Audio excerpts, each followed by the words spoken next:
Shit, I got other things to worry about. Like studying this damn raid.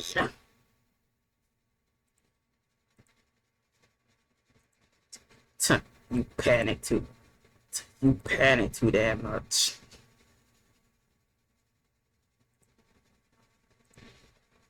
Tell me how. Tell me how screaming what. Said you panic too damn much. Tell me how screaming. Tell me how screaming my name was supposed to help me. Tell me how screaming my name was supposed to help me. You the damn right. Give me this damn phone. Fucking. Give me this damn phone. Let me go ahead and take these stupid notes, man.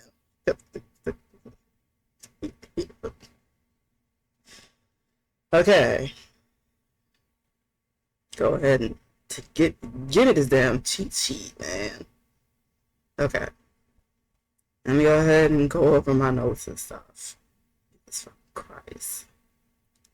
Mute myself in the process so I can freaking learn this stupid thing.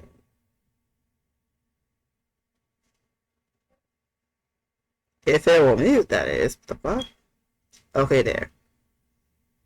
Jesus fucking Christ. Okay.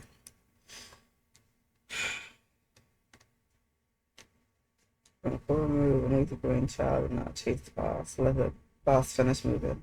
The reason why is because if you get hit, you will get a surveillance debuff. If the buff sets up as 20 stats, supposed to later be 30.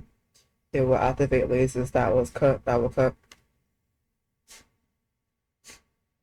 It's how you know, it's like 4 or 5 in one. That will cover the majority of the map. Those lasers hurt, so you want to try your best to not get hit. If you get marked with a yellow diamond, that's a bomb mark. When you see the yellow diamond on the character, you move over the card to avoid killing and damage your card members. Red lasers have bypass visibility frames. So red lasers either equals you can't iframe, yellow lasers equals you can iframe. And they will be nothing phase one. There will be charging rods that are stationed around the map. You hit the special function key, which is F1, to have a trail of blue lightning follow you, which is the energy link. You want to go to the charging rod. You only want to go to the charging rods and touch the rods, your sub DPS or main DPS. The reason why you want to pick these up is if you're doing DPS is because you're supposed to hit the boss to change the boss, to charge the boss, while you have the energy link attached to your character. I said blue lightning trail, but I mean either way. Failure to successfully charge the boss will wipe the party. 150 bar number 1. Okay.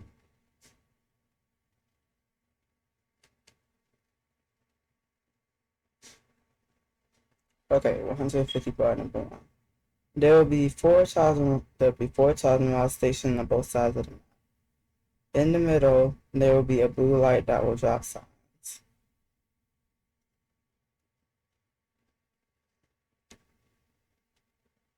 That's okay.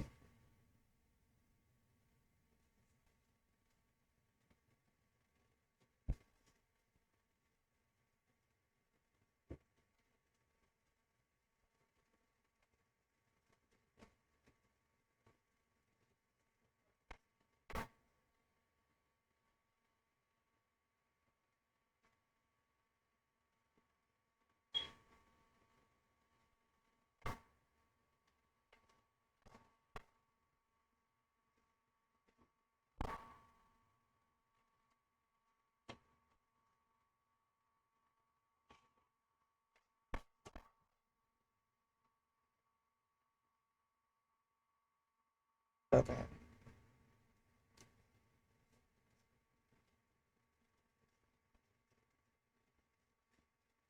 Right.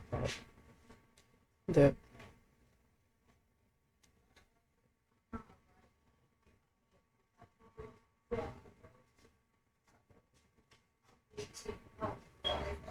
You're fine. It's okay.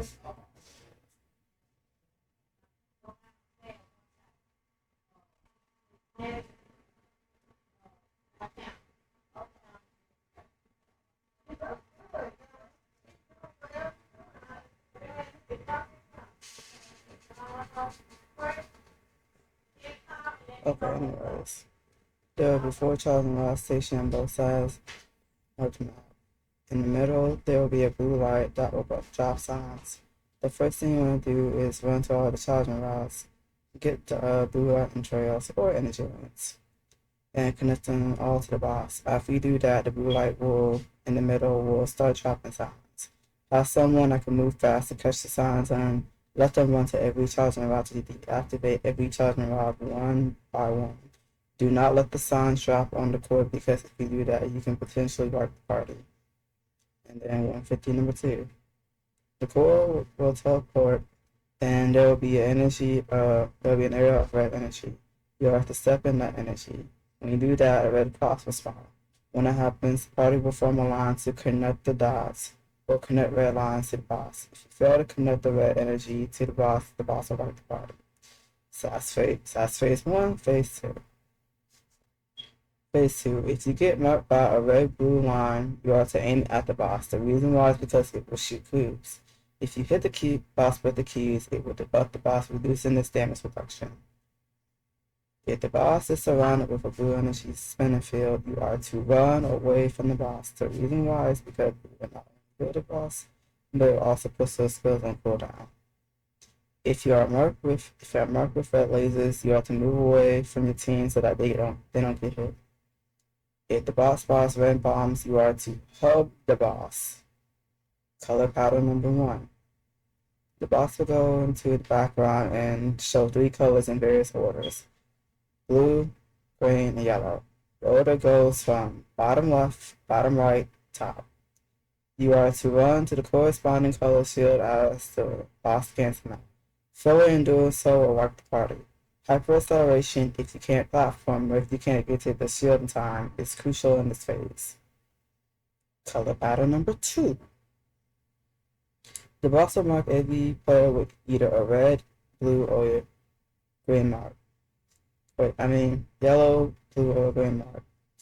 You are to look around the map for the button that corresponds with the color symbol you're marked with. You have a time. If you can't find it in time, you can jump off the cliff.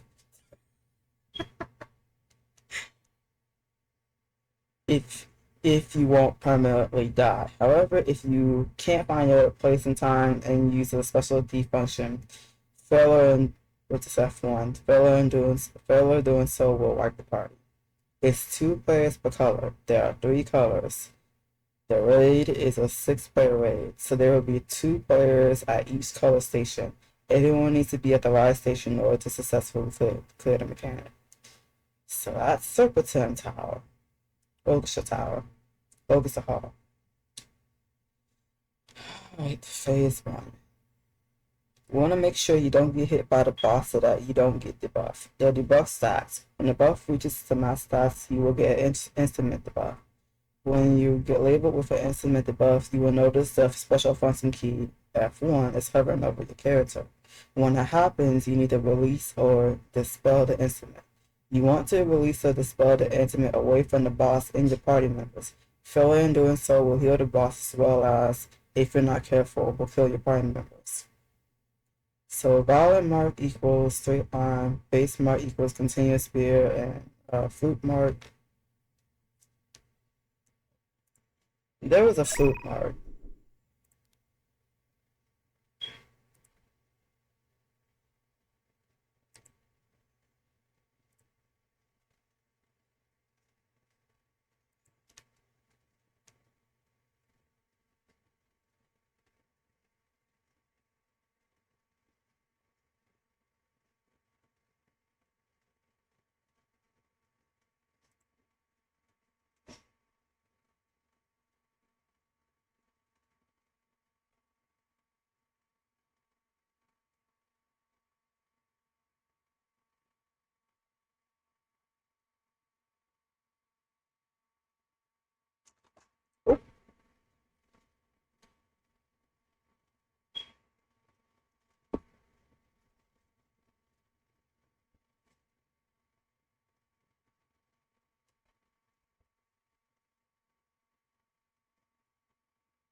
We got at the base. So that's the base.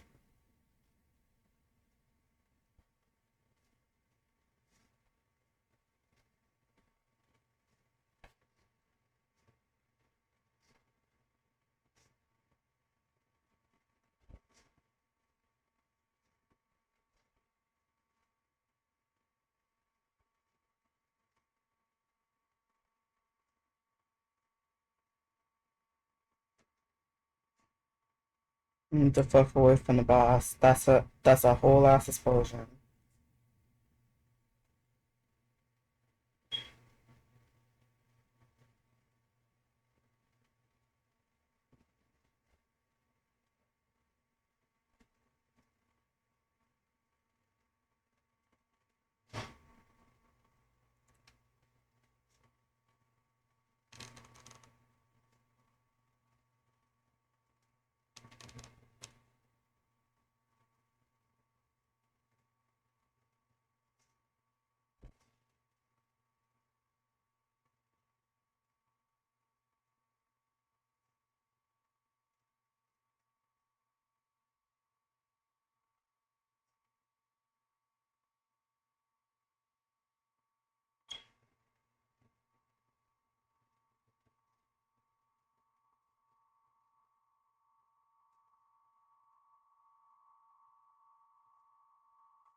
Oh, explain that. Okay.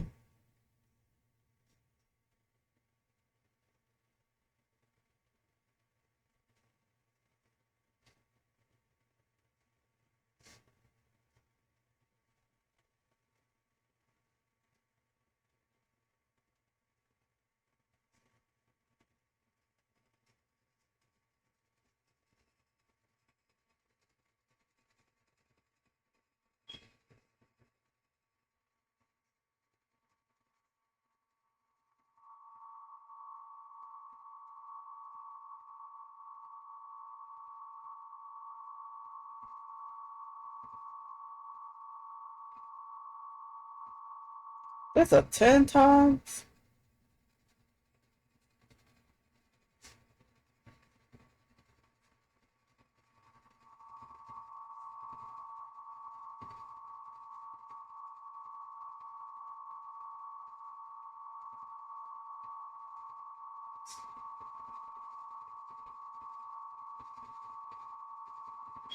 Okay.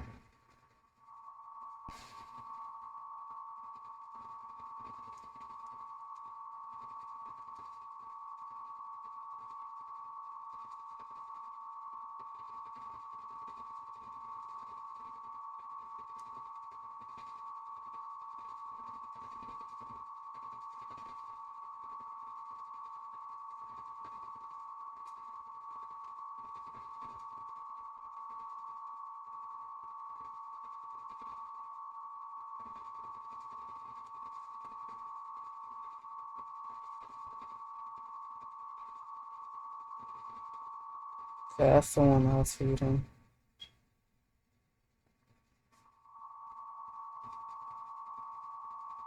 Okay.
Hmm?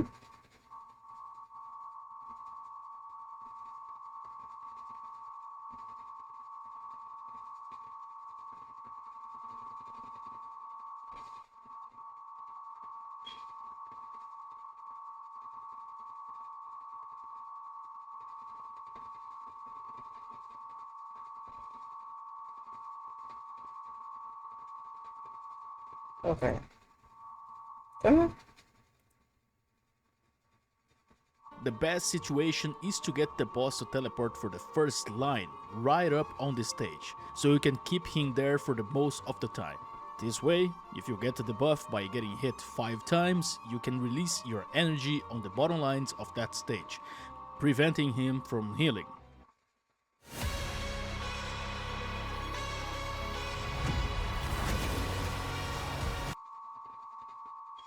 If you get hit 6 times, you won't get the chance to choose where you release the buff. The next mechanic that he can do it is tuning. Tuning requires a good observation skills while being able to follow the note sheet perfectly. The idea behind this mechanic it is very simple, but you need to pay attention to do this right.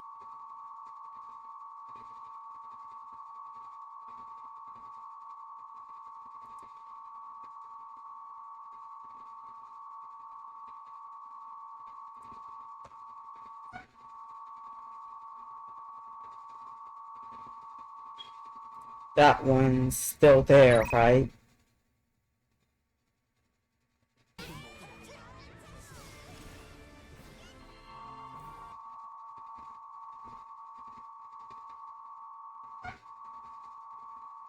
Okay, I see it now.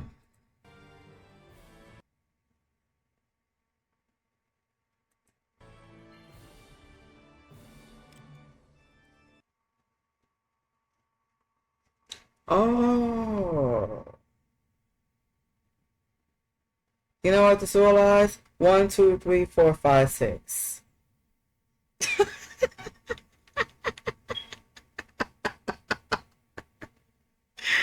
It just occurred to me.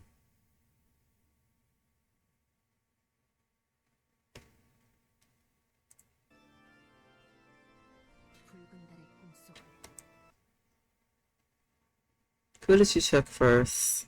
K1.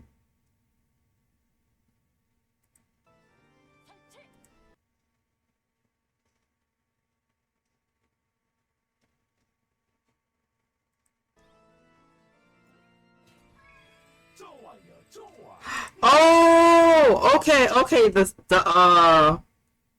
The number. I even wrote it down, right? Yeah, I even wrote it down.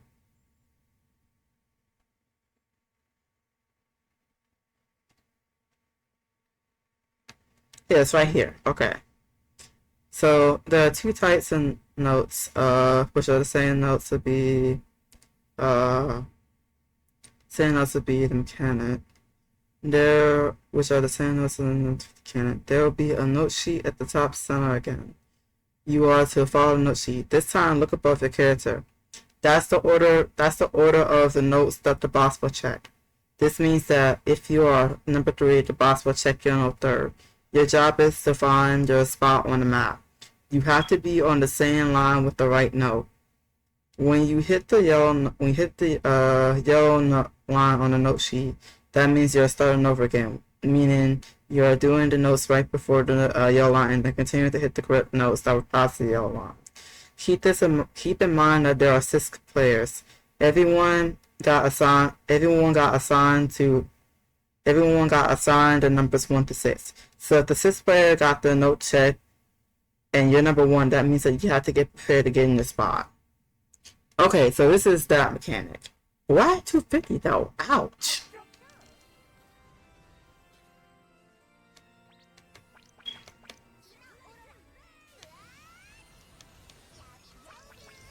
Boy. Okay.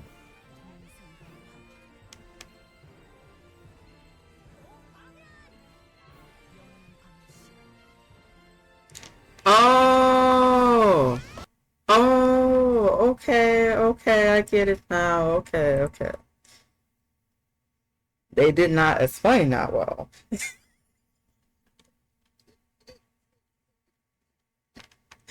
The number of notes depend on the HP trigger. 6, 8, 10, 12. It happens when it happens on the 10 times trigger, repeat sign. Repeat sign will appear after the 7th note. This means the entire order is shifted to 1, 2, 3, 4, 5, 6, 1, 2 from the start to end.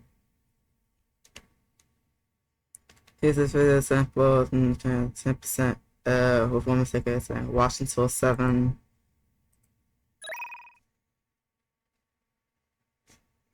Seven.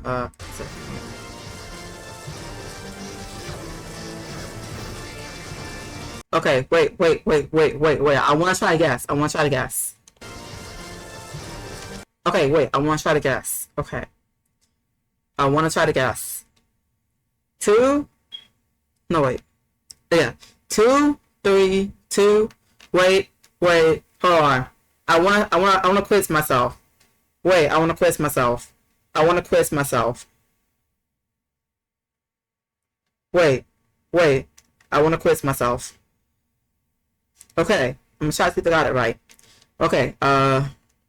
2, 3, 2, 3, 1, 3, 2.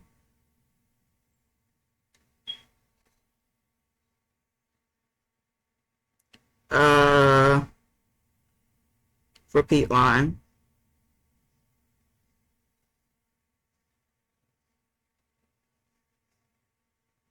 2, 3, 2,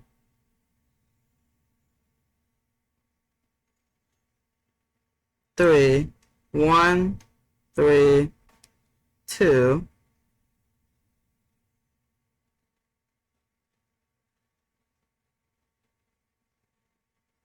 1, 2, 3, 1, 3, 1. 3 for some odd reason? 3.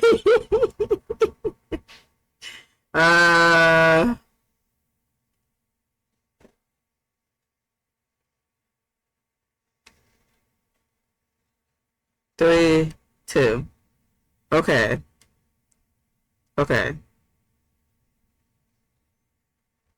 1,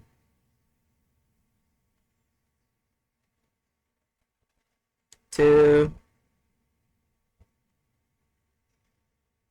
3, 4, 5, 6, 1. Okay. 2, 3, 4,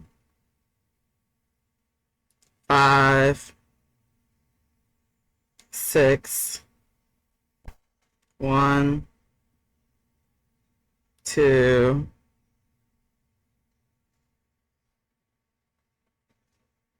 3, 4, 5, 6, 1, 2, 3, 4, 5. Okay, I'm ready. There, number 2. 1, 2, and 3, right? And then up to the top. Okay.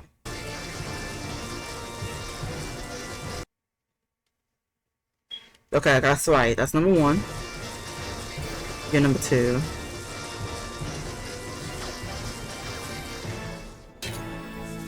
Okay, I got that right. 3 is at number 2.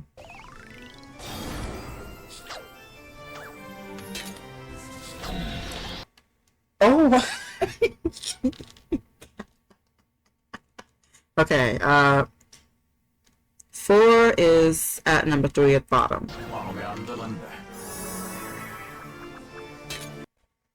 Okay. 5 is at number 1 on the second thing.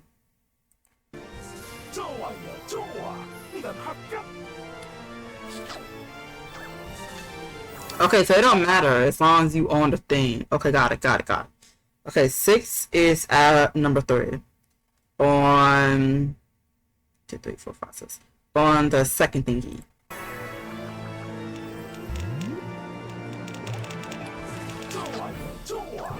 Okay, we're right back at number 1. 1 is at number 2 on the third one.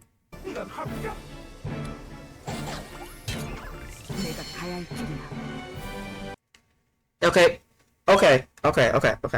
Repeat line. So number 2 should be at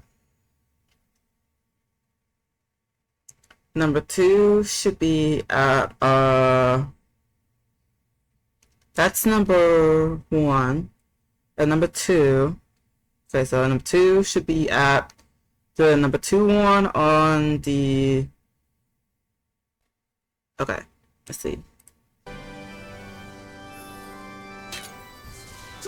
Okay, I got that right.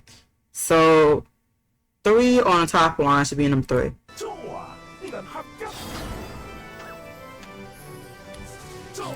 Okay, number 2. 4 should be at number 2 on the top line.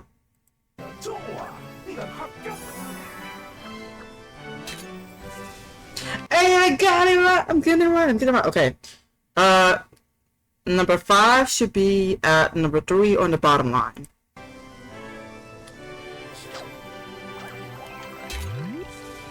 Hey, I'm getting it right. Okay. 6 should be at number 1 on the second line.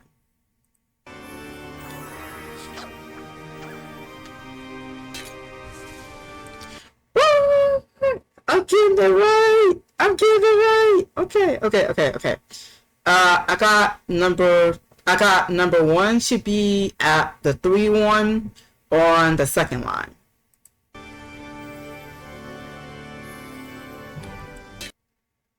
Nice! I'm crushing it. Okay. I got 3. Wait. Yeah, I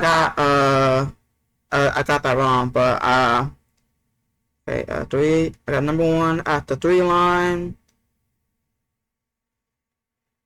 Hold on, go back.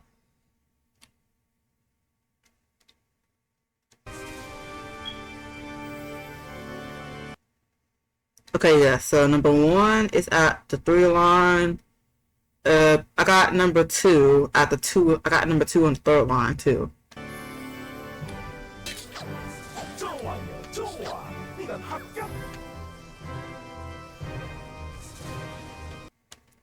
Okay.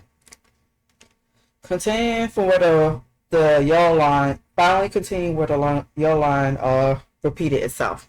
So I got number 3 should be on the number 1 line, third line.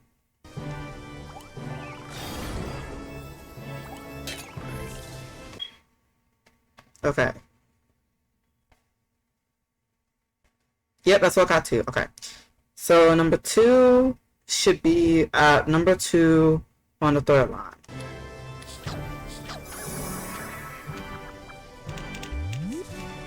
Okay, I got the 4th person should be at the number 2 on the third line.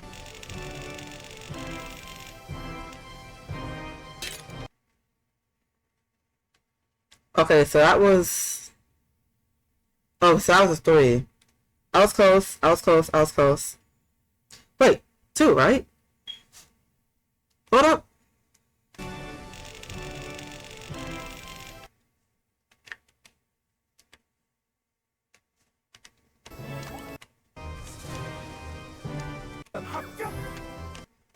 Okay, 2 is at what? 2, 1? Yes, 2. And then 1 is at 3. 3 is at 1. 3 is at 1. 4 is at 2.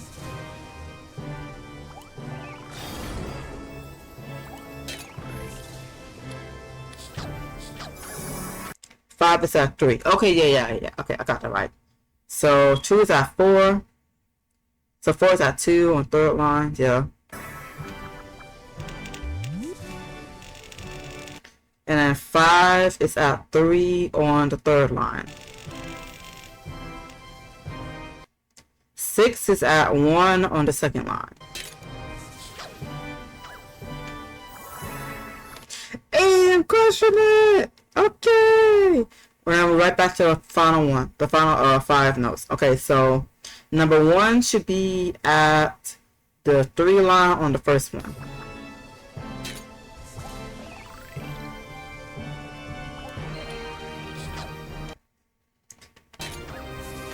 Nice. Okay, okay. Number 2 is at the first one on the second line.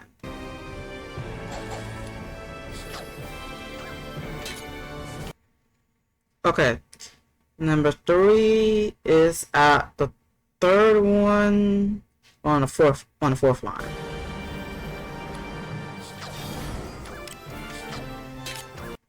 Okay. 4 is at 3 on the first line.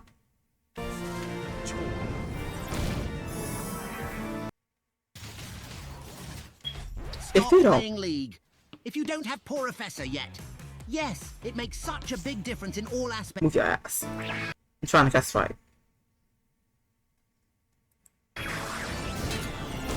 And the final one is number 2 on the third line.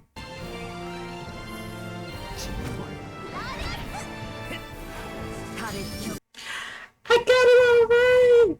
I got it all right! Oh my god, I got it all right! I got it all right finally! Yeah, I passed the test! I got it all right! High five me! Yeah, I got it all right! I did it! I got it all right!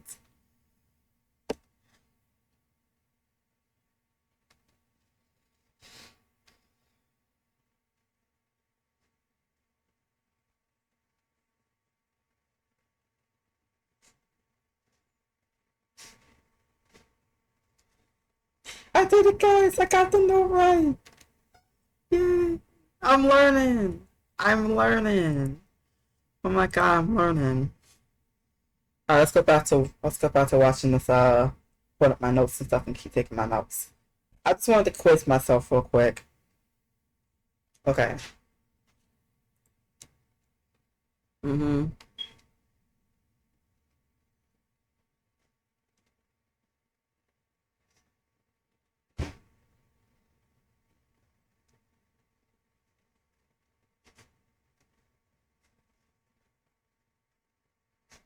One, two, three, four, five, six, seven.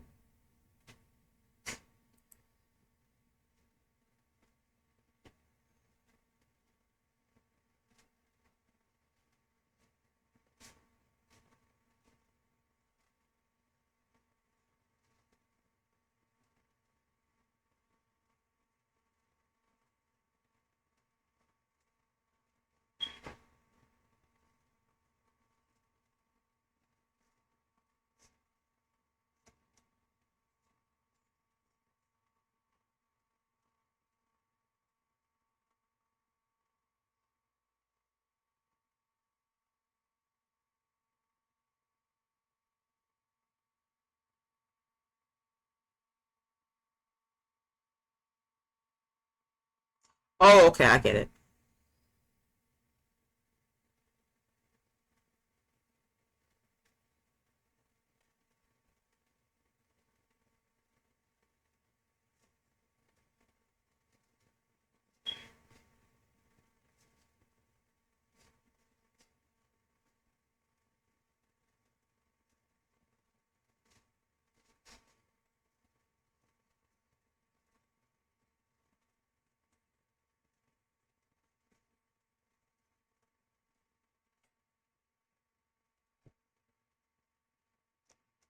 Okay. This is the part where I start taking notes.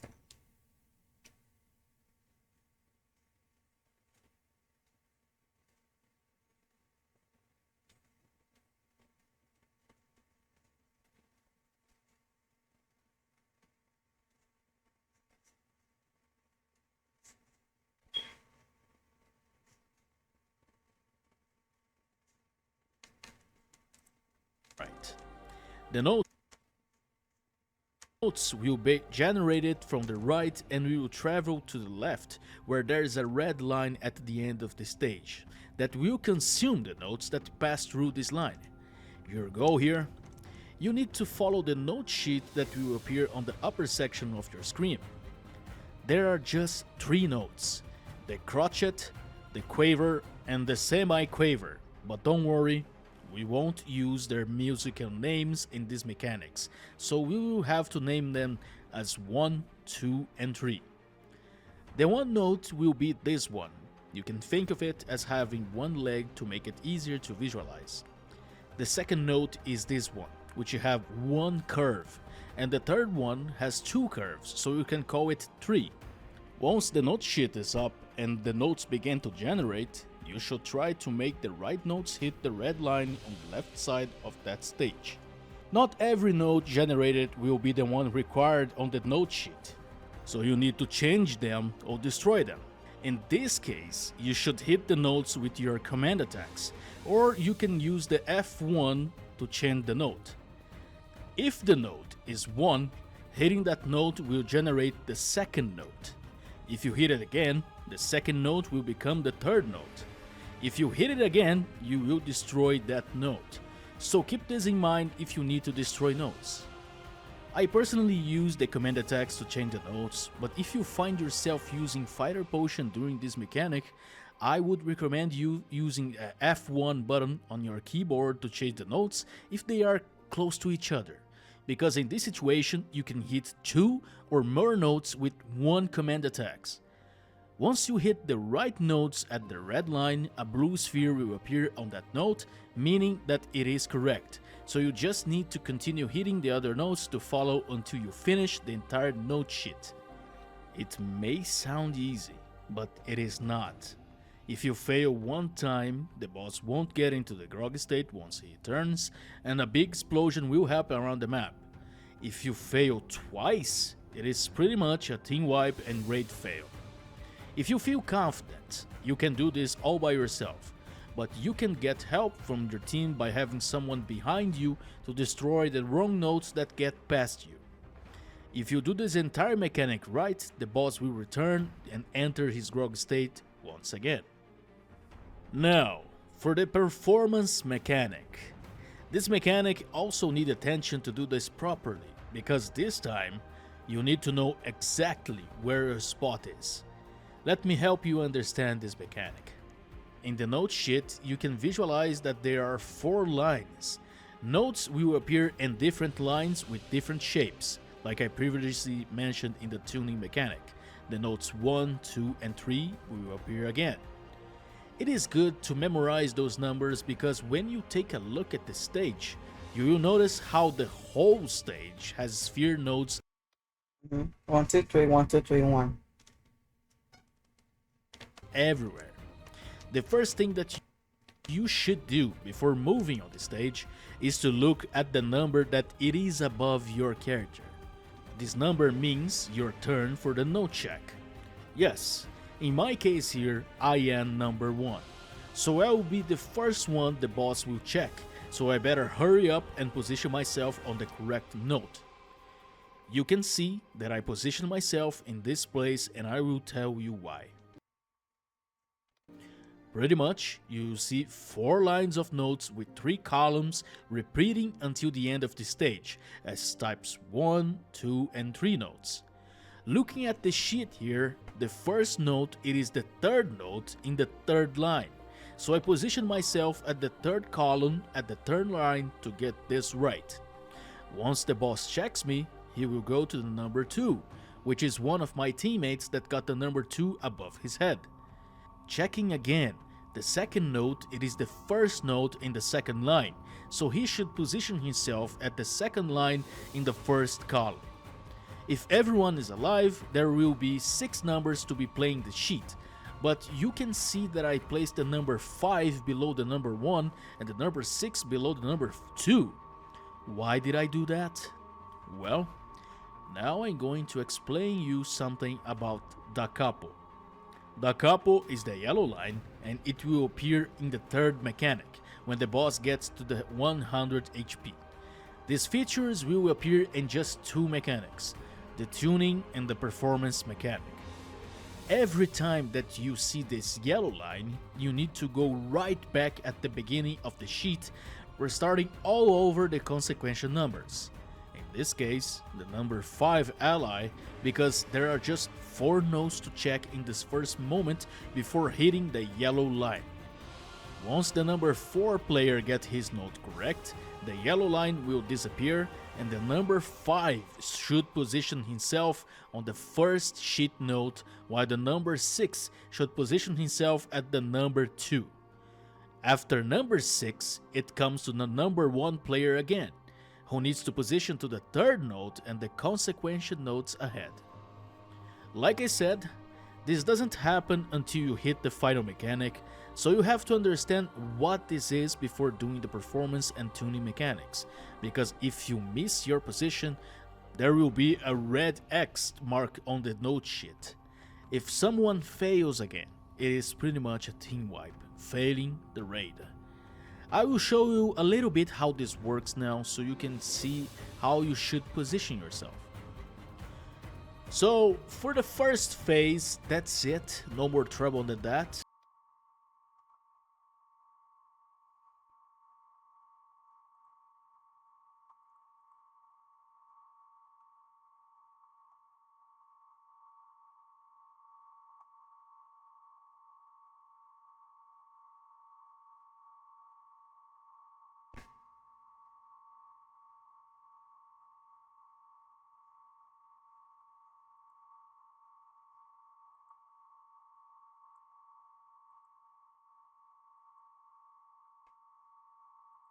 Okay.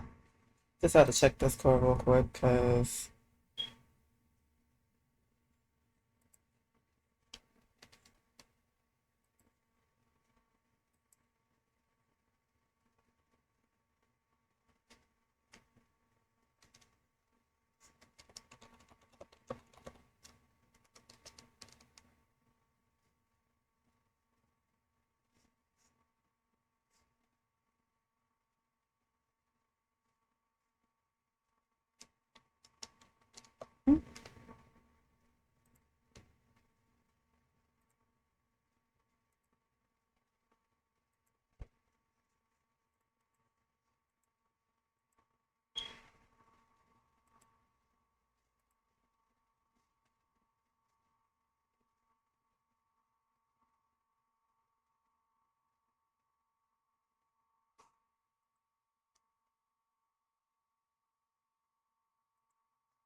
I'm supposed to care about that. Why? I don't care about circuits.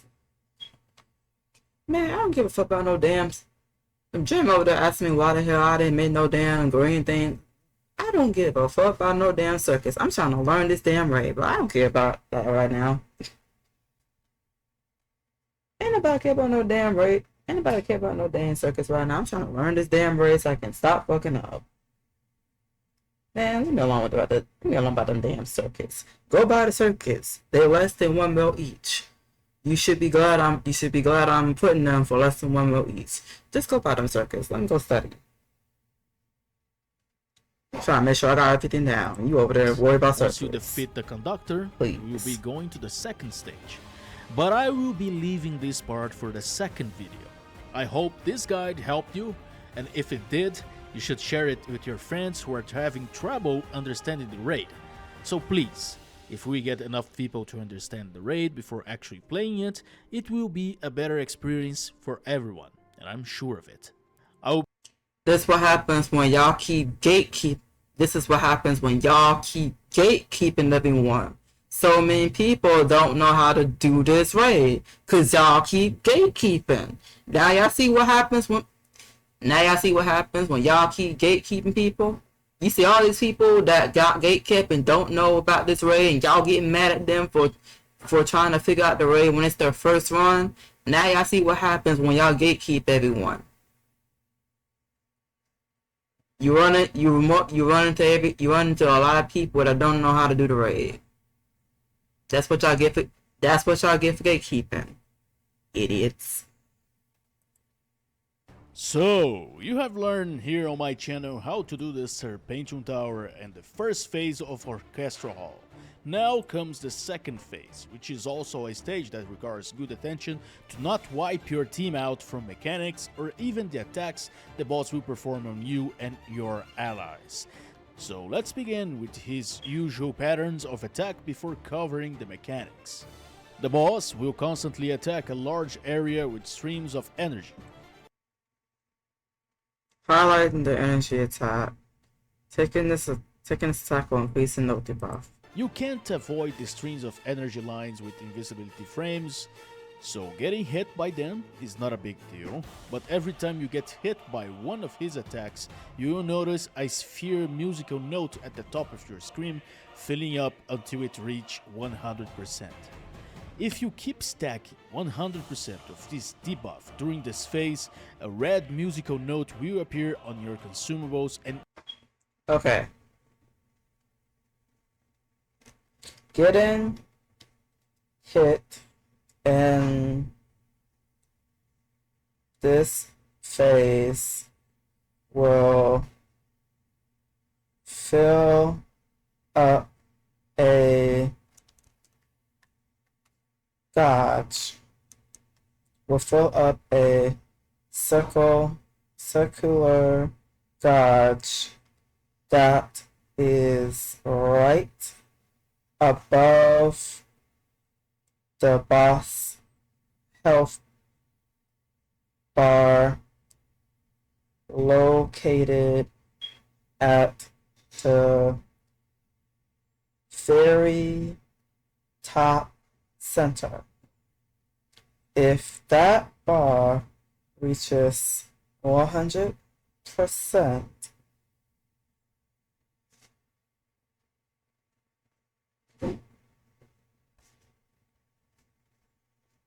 which you fill it by getting hit and it stacks.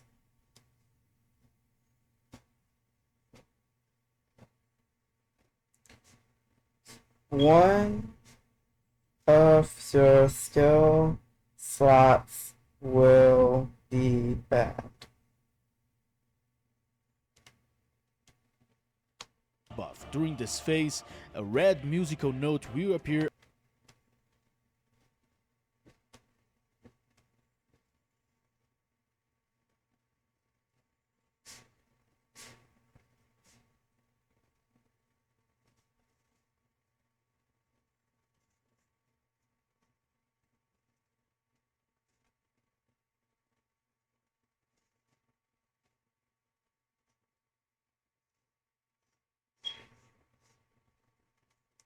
on your consumables and even your skills, banning the slot from being used. Okay, Ira, so I need to dodge them, right? Not exactly, because if you keep trying to dodge instead of doing damage, you will be losing damage on this boss, extending the time needed to defeat it. So the best thing is to stay near your team, get the healing, the damage reduction, and the buffs while hitting the boss. Don't worry though, you can unban your slot, and I will tell you how in a moment. The boss will not only keep attacking with his usual string of lines, but he can also transform someone into an instrument. leaving that person on the left side of the stage unable to attack for a short period of time. In this moment, if you are the instrument, notes will appear to you so you can hit them at the right moment. Like a rhythm game, you need to press the right key to get the notes right. If you fail, the debuff of banning your slot will increase a lot, making it easier to ban your slots even more. But if you do this right, you can decrease the percentages of the debuff, giving you a short relief from getting your slots banned. So you better pay attention to not mess yourself up in this part. And oh, just a tip here.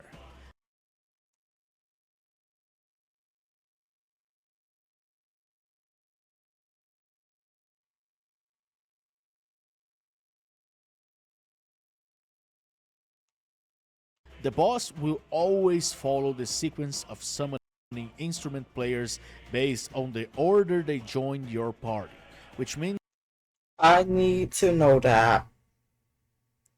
I need to know that. That is essential. I need to know that. Because that's how I'm going to be able to tell my place. I need to know that. just a tip here.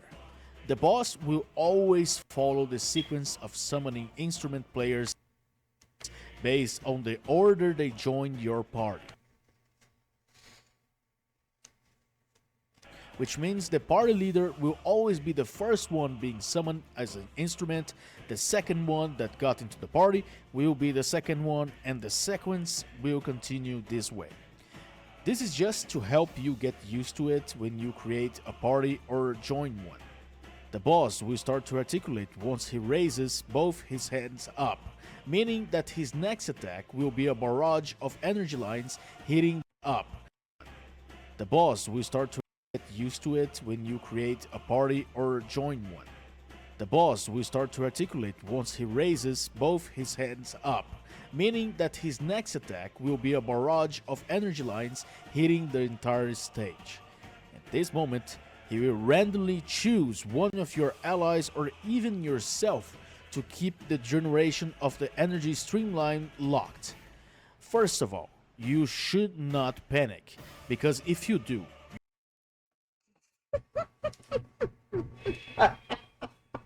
I feel so called out because I feel so called out because that's exactly something I would do. If I thought, I'm gonna be for with you. If he didn't say that, he didn't say that, and I walk in there, that right there is gonna make me panic because I'm glad he said that. I'm glad he said that, and the reason why I'm glad he said that is because if I didn't fail the raid, that I did this morning, and we got to phase 2, and if I saw this, you best believe I would be panicking. Especially since I'm Blood Queen, and I take health away just to deal damage. I would have been staying in Gale mode throughout the entire raid. 2, I would have been panicking. Seeing all this and knowing that I can't move away from it or dodge it, yeah, I would panic. you will probably die. And this isn't even the hard part. The smart thing to do is to trust your allies, especially with your supports with healing and damage reduction skill. So, yeah, that part right there is gonna make me panic. I already know. We all know that part right there. I'm going to panic at. I'm going to panic at the most. All right.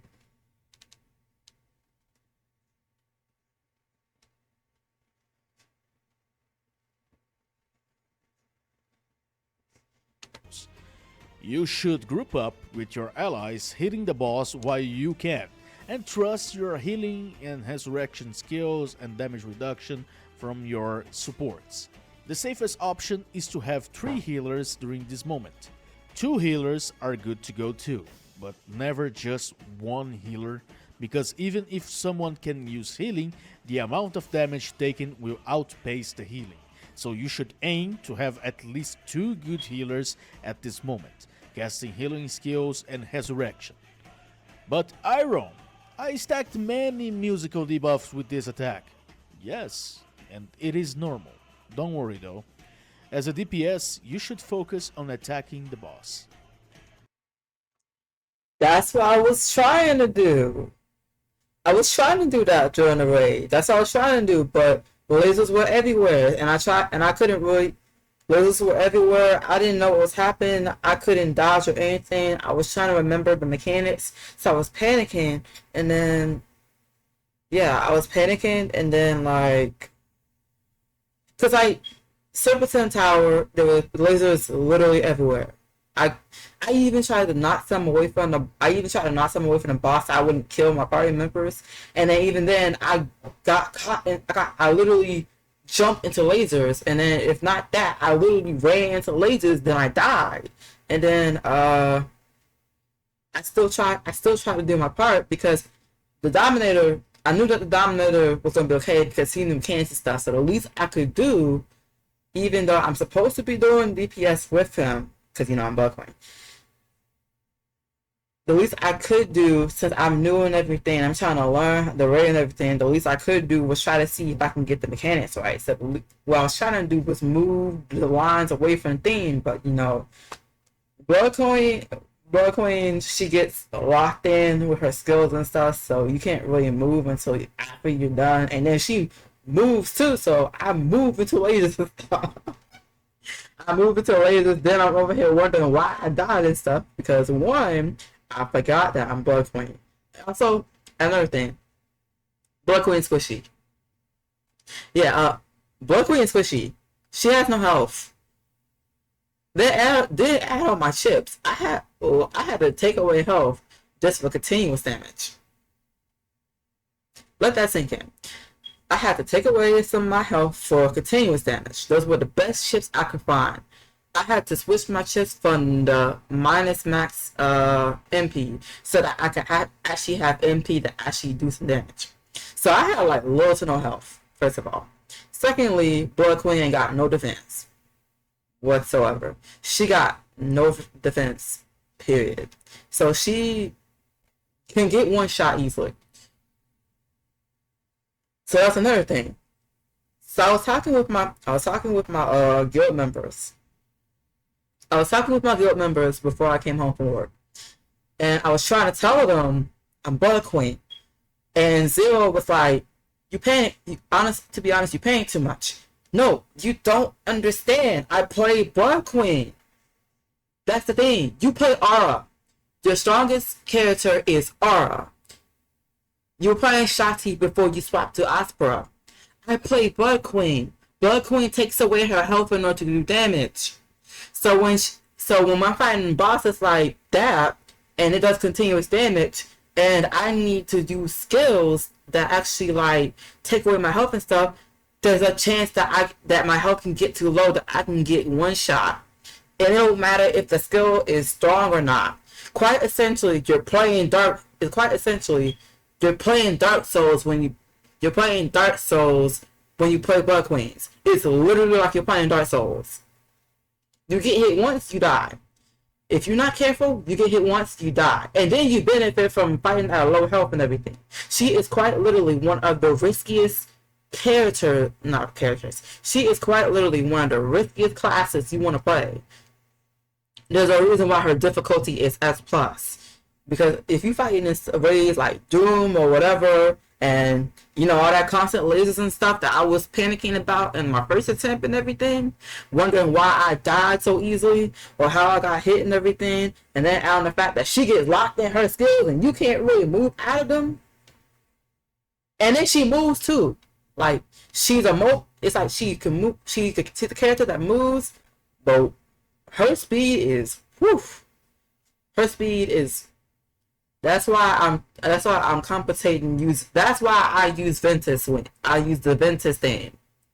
Yeah, and fun fact, before I actually got the Ventus potions from the thing from the Halloween event, I actually ran out of Ventus wings. Why? Because Blood Queen is slow. She is slow when it comes to moving. My Blood Queen is slow, so I use the Ventus thing to have my speed and stuff. And matter of fact, I can show you. Matter of fact, come here. Let me show you something. Yo, head ass. Yo, head ass gonna say some stupid shit. Yeah, you. Yo, head ass. Matter of fact, come here. Come here. Yeah, and I actually had this. I actually had the right thing to sign. But, anyways, I'm slow, right? So, see this? Jump speed. When I'm grinding stuff, I'm using potions like this. The movement speed, twister thingy right here.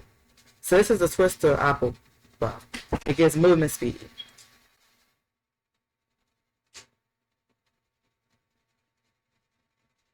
Okay. And then I had these two just so I can move around everything. And if not that, I'm using the Ventus thing. Look at what the Ventus thing does. Well, the giant one. But the giant one kind of...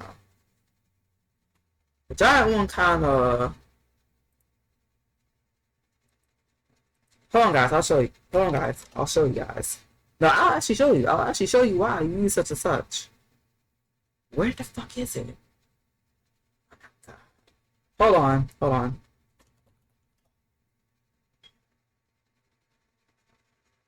I was using... There it is. I was using this one. This is the one I was using. Wait. There it is. That's the one I was using. Wait, it was a giant one. Hold on, wait. It was a giant one.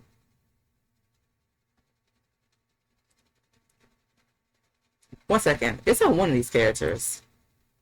Give me a second. It's on one of these characters. Not characters. It's on one of these ulcers. I moved it to one... Oh, Empire Sword. I moved it to Empire Sword because I moved it to Empire Sword to kind of kiki a little bit. I forgot to move it back to Blood Queen. Hold on. Wait. Where is it? Okay, here it is. This thing right here. What the fuck? Wow. Okay. This thing right here. I use this on my Blood Queen. And the reason why I use this on my Blood Queen is because she's slow, okay? She's slow, can't really move around, all that stuff. Usually, when I'm in general dungeons, I'm using that and stuff. So now I gotta figure out how to keep crafting that so I can keep that in my inventory. But anyways, so yeah, I use that because I can't move around. And then, like I said, when I use my skills, I get in like a locked-in state. I can't really move and stuff. So even if I do see, sometimes I can't really react in time, which is why after I looked at Zero a little crazy when he was because he was bugging about me. He was bugging about me only having like the normal hyper acceleration and not really using it at all and everything. And then over time, I figured out why he was bugging about it, and so I was like, okay, I'll go into Hannah and I'll go get the hyper acceleration because I struggle with platforming because I play a character that literally struggles with platforming. So follow me here.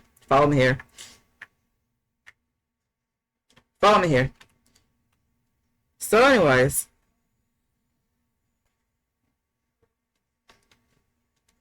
yeah, so once I was watching videos with him one day, because I chill and voice chat with Zero a lot. Well, when he's not talking to his other friends, I'm chilling with him in voice chat and watching videos, and he used pull up some elsewhere videos.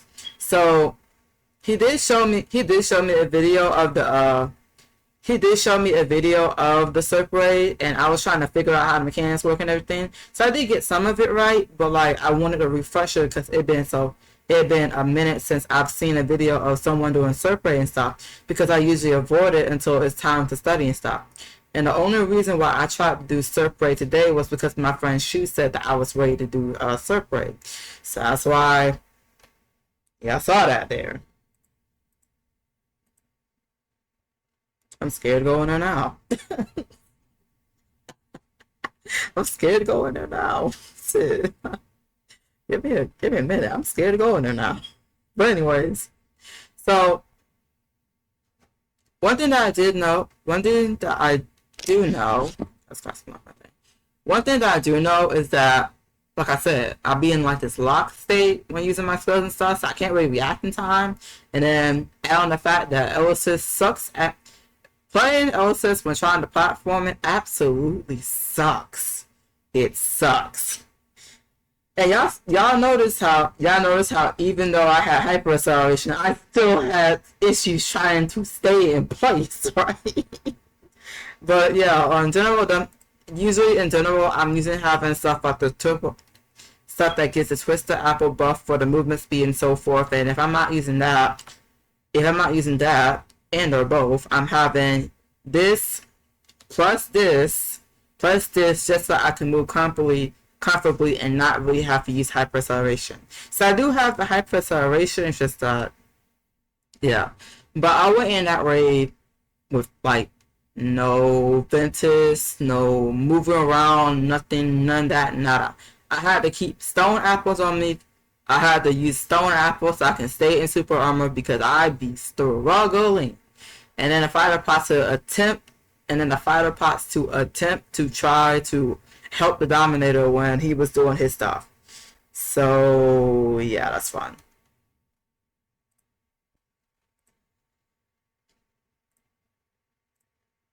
His next attack is the energy falling. But Iron, I stacked many musical debuffs with this attack. Yes, and it is normal. Don't worry though. As a DPS, you should focus on attacking the boss. His next attack is the energy falling orbs, which consists of two types of energy orbs. One is the blue orb, which deals a little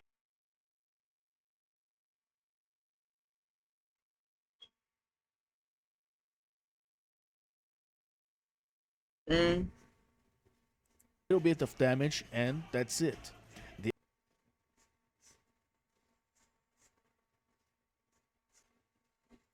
other one is the yellow orb, which will do a massive amount of damage, but will unban one of your banned slots from the musical debuff. Yes, if you have been stacked in your slots, you can unban one slot by taking the yellow energy orb on yourself. But do this while having the resurrection skill active. And I need to write that down.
being stacked in your slots, you can unban one slot by taking the yellow energy orb on yourself.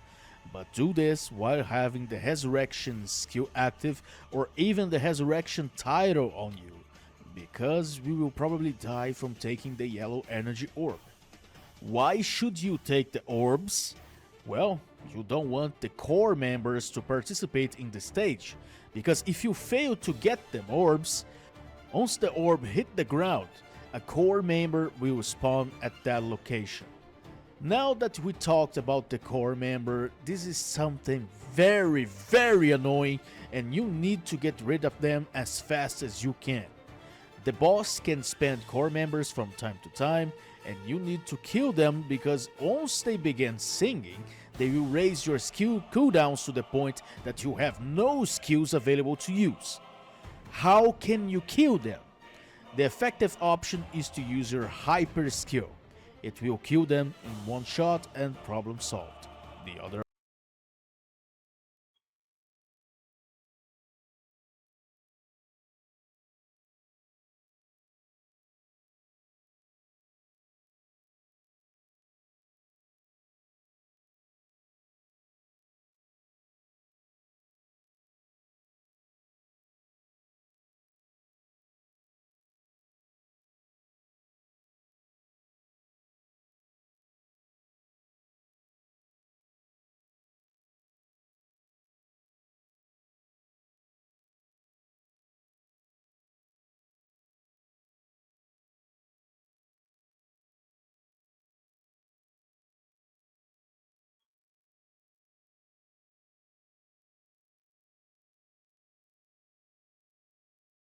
option is to have a healer or someone else to freeze them and attack with your skills. You gotta freeze them because when they are in their normal state, your damage is drastically reduced to the point of ineffectiveness. They can be spawned by letting the falling energy orbs hit the ground or during one of Maestro's articulate consecutive attacks, and during this moment, especially this moment, you need to get rid of them as fast as you can, or you will probably die because of your lack of your skill usage. Alright, now that we talked about the Maestro attacks, let's talk about his tempo. These are all musical terms used because of how the stage is, all about the orchestra and all, but tempo is pretty much his attack speed. Once you decrease his HP, he will adjust his tempo and increase the attack speed. You'll notice that he changed the tempo once the music also changed.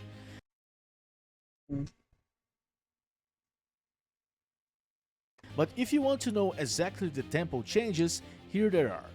The first one is at 250.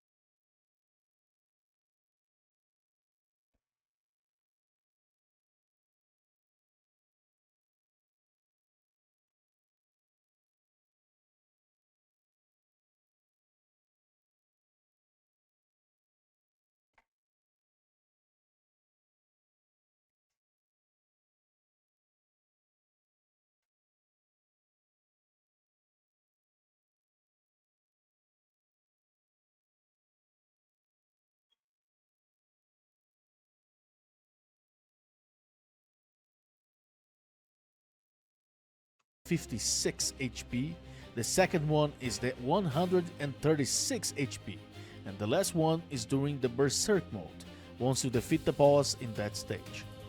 Now you'll probably understand why you need the proper speed to get rid of this boss. The worst thing that can happen is if you stay too much in this stage, you will get all your slots banned, which I find difficult due to how the raid got nerfed during the summer update, but hey, it can happen. Now let's talk about the mechanics, and they are pretty The fact that we haven't even got to the mechanics is insane. That is just the attacks. Now we gotta talk about the mechanics. easy to do once you understand how they works. The first mechanic you will learn is the piano sheet play. Oh boy, I better pay attention. You and your allies will be teleported to the piano backstage, and one of you will be teleported outside of the piano lines, seeing the piano sheet and the notes that they need to be played. If you are the person Oh.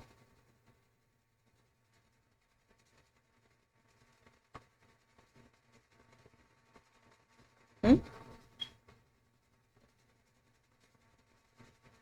that's seeing the piano sheet, you need to give the notes to your team so they can play the correct sequence in the piano lines by using the group chat and speaking the correct note sequence.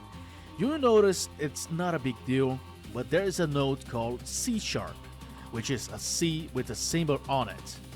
If you get this note on the piano sheet, you should identify this note as 1, since it is universally accepted as 1 for the identification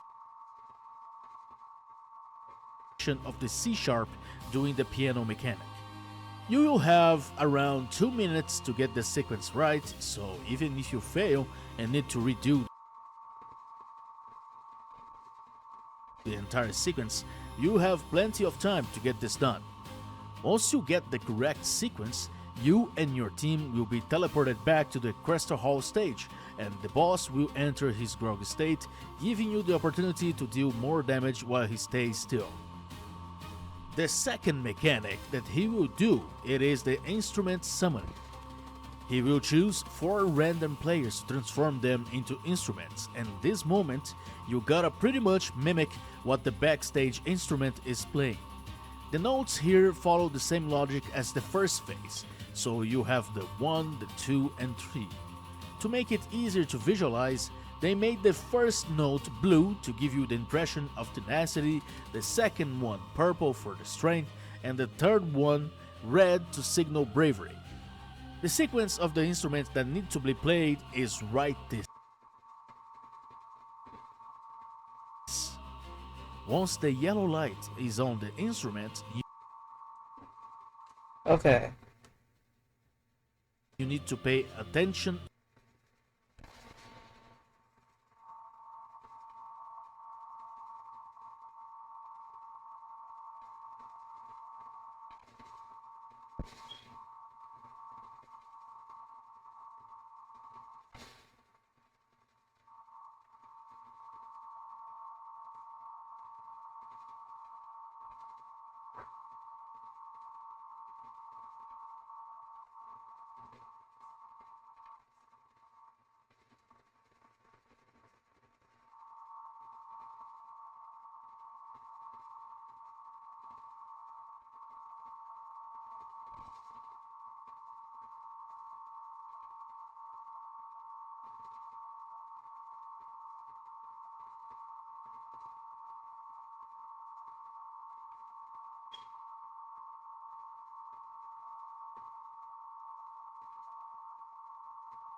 and play the correct notes the backstage instrument played before you. It is just 4 notes that you need to play, no big deal memorizing them. But if you still need help memorizing, these 2 players that are outside of this mechanic can spell out the sequence for you, making it easier to follow. If you fail this part, you heal the boss and the boss won't enter his grog state when the mechanic's over. So pay attention to not mess this up for you and your allies. Now that we covered the attacks, the mechanics, now it's time to cover the last moment, which we call the Berserk mode. When you are about to defeat the boss, he will freeze his own HP, congratulate the audience and black your scream out, entering his Berserk mode with red light themes on the stage. This is a very dangerous place, and you really want to stay near your supports so they can give you proper healing, damage reduction and resurrection skills. You should not stop spamming skills because some of those attacks that you add to his sequence can be avoided with some invincibility frames, so you should be attacking the boss non-stop. The healers must focus on healing skills and damage reduction, while the DPS should focus on damage. If you find yourself dying at all times during the energy explosions, you should try to avoid that so you can stay alive until the boss enters his groggy state. If you survive the barrage of attacks, the boss will enter his groggy state, and you can extend this if you feel that you don't have enough damage to finish him up by casting 3 hyper skills and hitting the boss with them. If you Okay.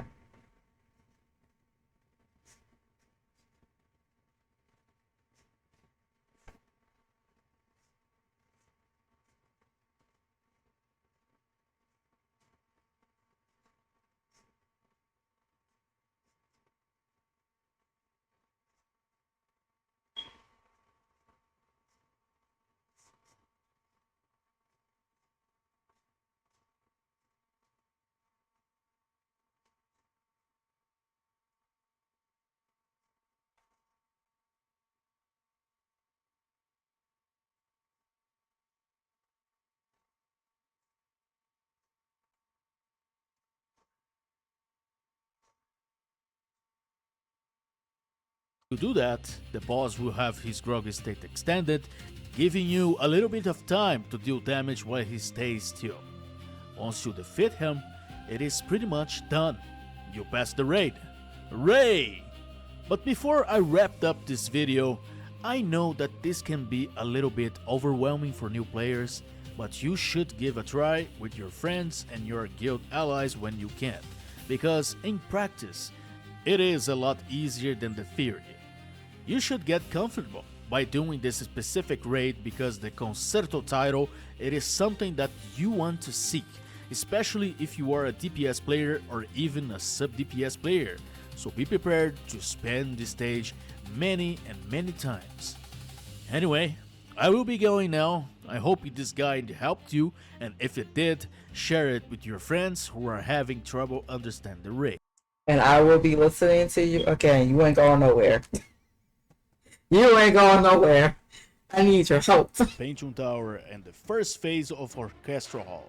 Now comes the second phase, which is also a stage that requires good attention to not wipe your team out from mechanics or even the attacks the boss will perform on you and your allies.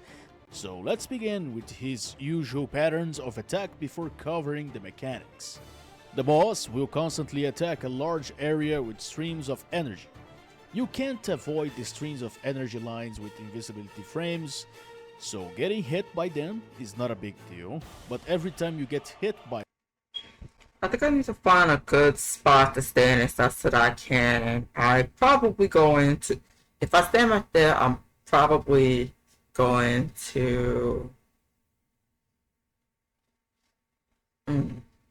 okay. one of his attacks, you will notice a sphere musical note at the top of your screen filling up until it reaches 100%. If you keep stacking 100% of this debuff during this phase, a red musical note will appear on your consumables and even your skills. Okay, so the red note can ban. The red note can ban.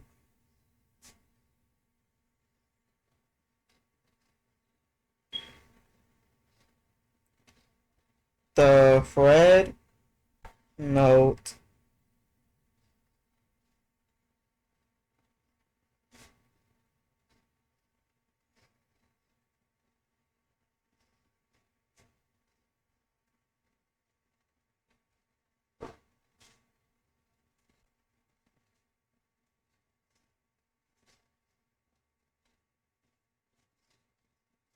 banning the slot from being used.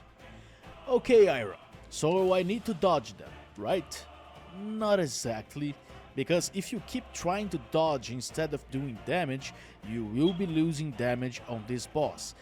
So you have to still attack. So you have to still attack even though your skill slot is getting banned and so forth. Extending the time needed to defeat it. So the best thing is to stay near your team, get the healing, the damage reduction, and the buffs while hitting the boss. So that means phase 2, I need to try to stay by my team as much as I can. We all have to literally stay together in phase 2. Okay. I might struggle a little bit though, because, you know, like I said, Blood Queen moves around.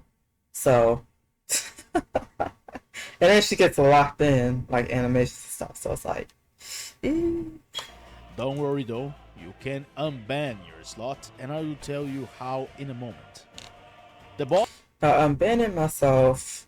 Now I'm banning the field file on myself. Yeah, I'm gonna have to hug that resurrection title.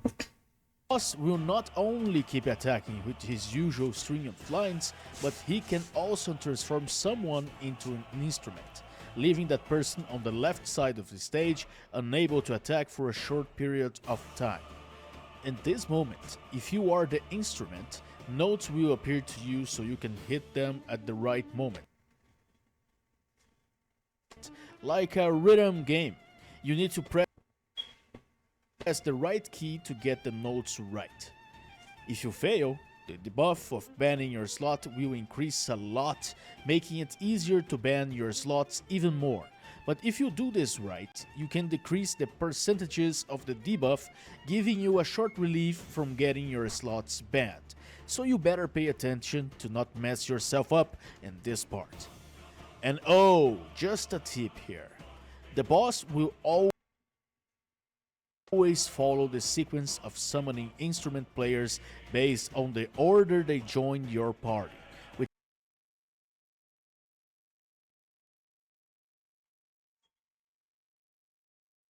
Yeah, matter of fact, you know what? You know, it'd be a good sound. You know, it'd be a good soundtrack for this one. One Winged Angel. I'm changing the soundtrack to this part right here to One Winged Angel. It's perfect. This is quite literally like fighting Sephiroth. Which means the party. And you want to know the crazy part is? The theme for Sephiroth's theme is literally orchestra. Go figure. And, oh, what is Sephiroth being known for? A very hard boss with a very intimidating boss theme. That's orchestrated. The best, if it's not the Advent Children cover of One Winged Angel being rock and metal, most of the covers for One Winged Angel is, oh, hey, guess what? Orchestra. And what are we fighting? Orchestra boss. So, One Winged Angel. Literally, One Winged Angel. Perfect.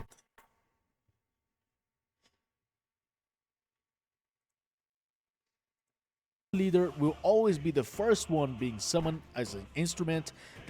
And the music in the background literally sounds like One Winged Angel 2. Oh, wait, go figure. Second one that got into the party will be the second one, and the sequence will continue this way. This is just to help you get used to it when you create a party or join one.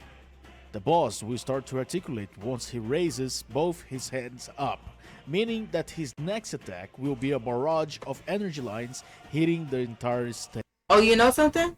You know something? If we're to pay attention to something like that, then that means, shouldn't we be telling our party members what their number will be then? Because that would kind of help.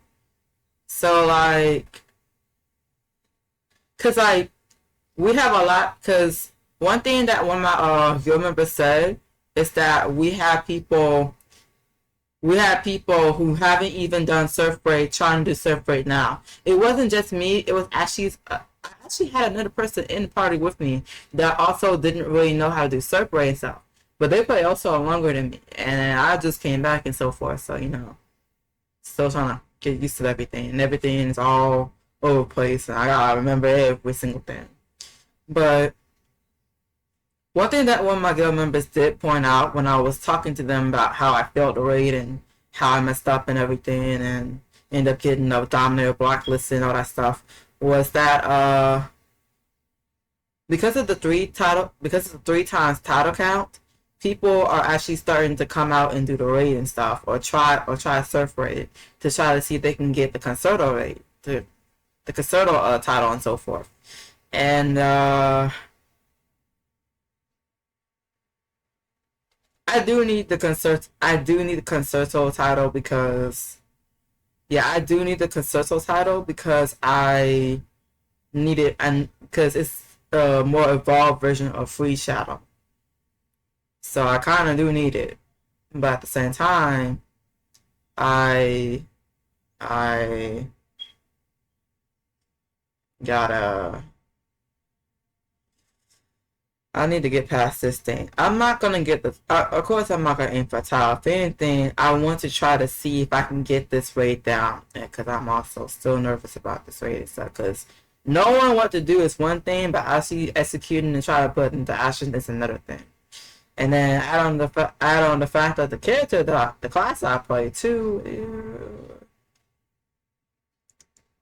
kind of playing the game of hard mode with BQ. Everybody in the background like, then just switch to Empire Sword then. You already have physical anyways. Just switch to Empire Sword. I don't want to. I'm building off 4. No need to switch anyways. I'm building off 4 Elysis, so why switch? The fuck? Why switch? I'm already building off 4. I don't need to switch. I'm doing it, but at the end of the day, even if I do switch to Empire Sword, at the end of the day, I gotta figure out how to do this on BQ. It'll be easier once I finally get to Empire Sword trying to do this raid and Adrestia and Flame Lord at some point in time. Not now. Right now it's BQ. At the end of the day, I'm still gonna have to try to figure out how to do this on Buckwing. So there's no way around this. I'm gonna have to try to figure out how to do this on Buckwing. So yeah, we're playing the game on hard mode. We're not playing Elsa no more. We're playing Dark Souls. Why are we playing Elsa? You mean the Elsa version of Dark Modes?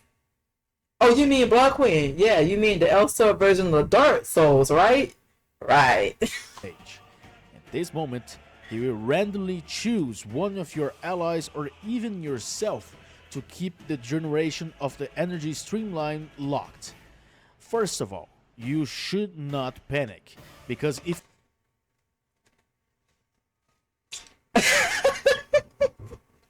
the pig so bad.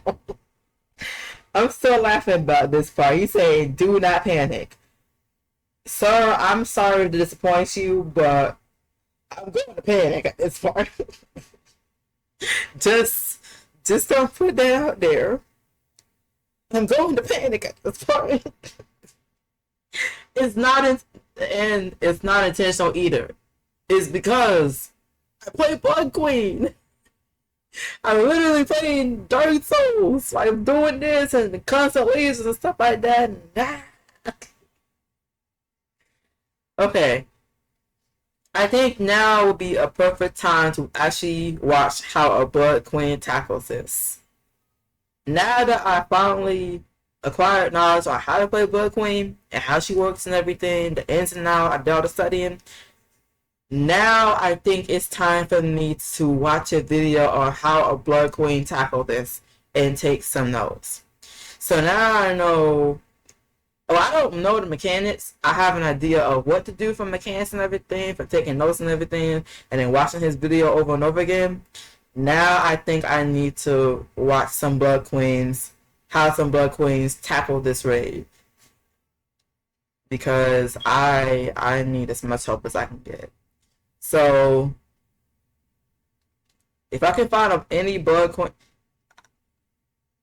I feel bad for Bada and Nobu a lot. I'm rooting for Nobu though. Don't get me wrong, I'm rooting for Nobu because, you know, he the only one to actually put... He the only one Bada enough to actually put out a Blood Queen guy. It ain't the best guy, it's incomplete.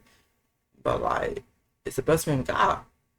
He actually took time out of his day to actually make that shit and put it out.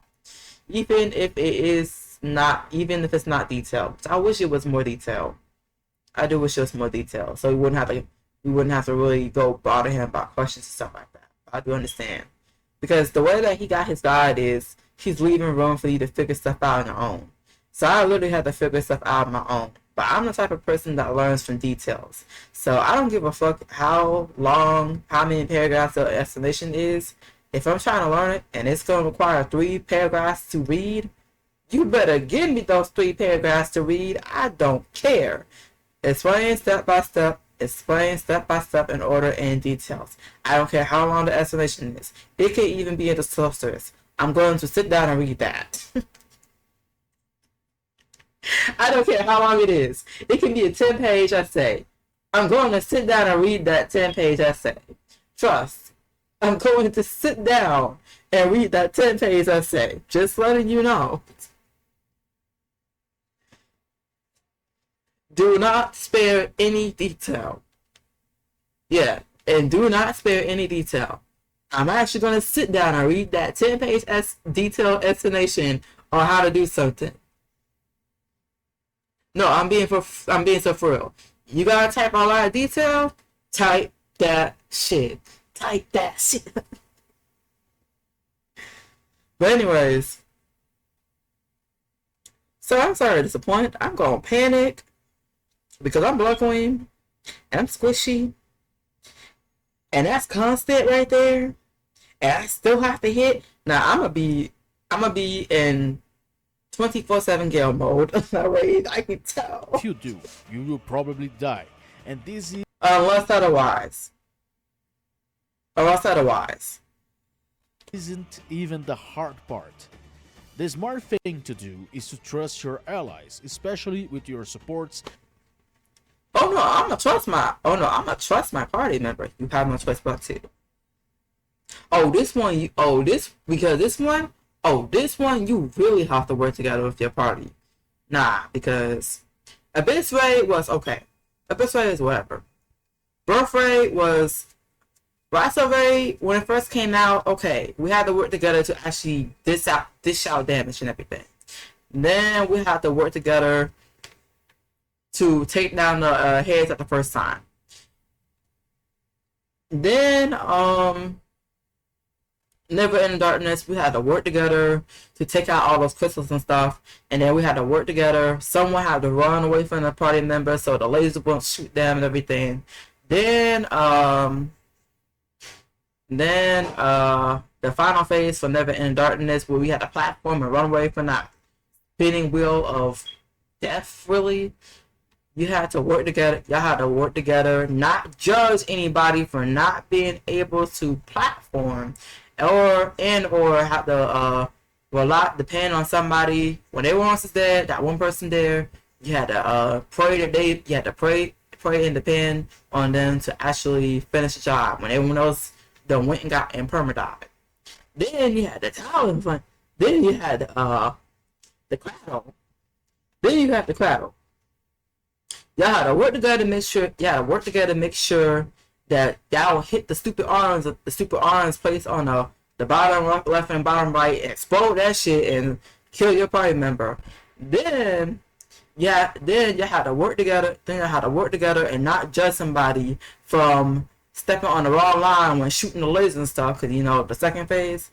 Then on the third one, y'all had to work together, and if you got highlighted by this red card and everything, make sure it's away from where you have to fight the boss, so y'all don't limit your space and fall off trying to fight the boss. Then comes Birth Raid. Y'all had to work together. You had to work together while somebody was hyper focused on fighting the boss and everything. Be sure to call out, oh hey, this type of skills banned, or oh hey, this type of skills banned, or like, oh hey, this type of skills banned. And with DSF and he gets super armor, you had to work together to make sure that you don't get super armor at the wrong minute, or tell everybody, hey, do not use super armor in phase 2, the first part of phase 2, so that when you fly up and we have to fly up, the super armor won't stop you. Or, oh hey, did you know that if you mana break at the right time when you're by the federal and everything and they attack and stuff, you can still fly up to the second part of phase 2, or phase 3, and we all have to literally work together to make sure we take down the turrets and stuff so that we don't get exploded. We don't get exploded and kaboom. Like, then you had the altar where, oh hey, Tennessee and bravery skills are banned, or oh hey, strength and bravery are banned, or oh hey, Tennessee and strength are banned. Like, then you had to work. Then you had to work together to stay healed. Then you had to work together to stay healed, super armor, all that stuff. Then stay so you keep yourself alive. While at some point, a time in the boss fight, there were lasers and stuff. So you had to make sure you stay healed. Then Abyss, it was pretty much, okay, we all need to stay alive. This work, we ain't gonna get through this raid unless we all stay alive. So we all need to know the mechanics like the jump roll and all that shit. Then you had the blooming thing. Oh, the blooming and the nightmare, mind you. You had the blooming and nightmare. You had to remember what your number was. Yeah, remember what number you have so that you can throw the wind orb. You had to work together to throw the wind orb and free everybody, and then touch the pole so that the incubus can get out of the shell, and you can fight the incubus and then get the nightmare crit. And if it wasn't the nightmare crit, it was the booming one. Y'all literally have like indicators of lasers. It can shoot in certain directions depending on what you have. Y'all had to literally work together, spread across the freaking map and stuff to not shoot each other with the lasers and kill. Which we still accidentally kill each other with the lasers, by the way. Then you had the freaking Birth of Origin, where you literally have markings on your head, and the third phase, you literally had to run over to certain spots, or this floating orb that is slowly floating towards the boss and everything that you have to switch between two auras, the corresponding aura, in order for the thing to turn yellow, hit the boss go down, go to the other side. And if it wasn't that, then you have the second side, where y'all literally had to... Michelle, Yes. can you do me a favor? Yes. When Mr. Dwight TV goes off in his room, can you find him, ask him what station he would like for it to be on, and turn it back to the phone? Wait, what? When Mr. Dwight be checking on his TV, he don't know how to work the remote. So turn it on for him and turn him on a station. I just turned a station on for him, but sometimes the station will go off and he don't know how to work the remote. Okay. But he won't say nothing. Basically, long story short, help him with the TV. Yeah. Gotcha. Thank No problem. you. He won't say nothing. We just have to take him. Gotcha. But yeah, the second phase, like I was saying. So the second phase is pretty much you get 2 players marked. If y'all stay together, if I stay together and spawn the 2 red portals and everything, if they on top of each other, you won't really teleport. But if you spread out, okay, let me put it this way. You got like a somewhat diamond-ish mark on the top of your head, right? 2 people are going to have that. So if those 2 people are in different spots and not close to each other and on top of each other, when they summon the red portal and everything, if you so happen to fall into that portal, it will teleport you to the other side and so forth. So you want to actually so those 2 people actually want to stay together so that when you spawn the 2 portals, they're really on top of each other and it cancels out the teleportation. Because if you're spread out, it limits your space to move around and stuff when you have to fight Ran. Because some mechanics you gonna have to run around. Some mechanics you gonna have to run around so that you can stay alive, or you gonna have to avoid some things. For example, the damn near map wide. There's a white, and it takes up the majority of the space that you have. The space that you have to even fight. You would have to use hyper acceleration, or if you're fast enough, to or use whatever time window that you'll be provided in order to get out of the red space. That red space takes up like 90% of the platform if you're not careful. So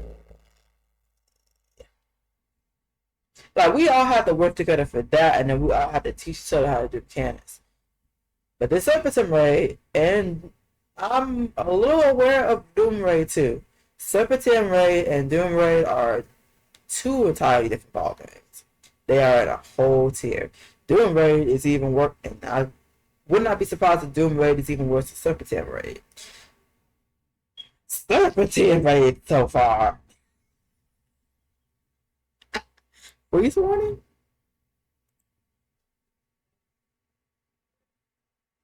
Freeze warning.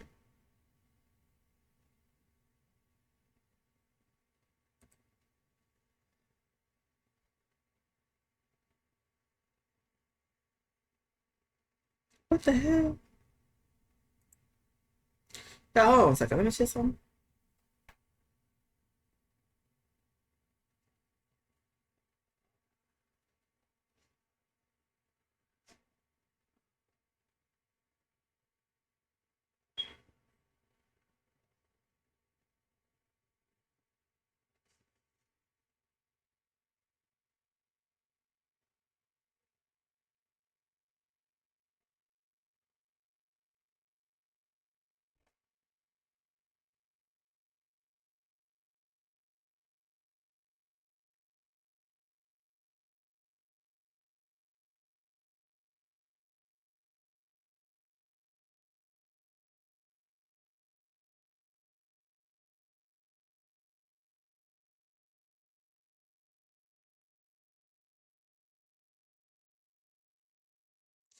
Oh, this is a freeze warning. The freeze warning is basically take care of your pipes and stuff so you don't experience a pipe burst. Oh, those are the words. I still remember at the old house I was at. That pipe bursted because Christmas was the coldest day. The pipe literally bursted on Christmas. It was the coldest day. I remember too. And it was so cold, the pipe bursted, and we couldn't get it fixed until like a couple of days after New Year's because nobody was available. No plumber was available for New Year's. That water bill.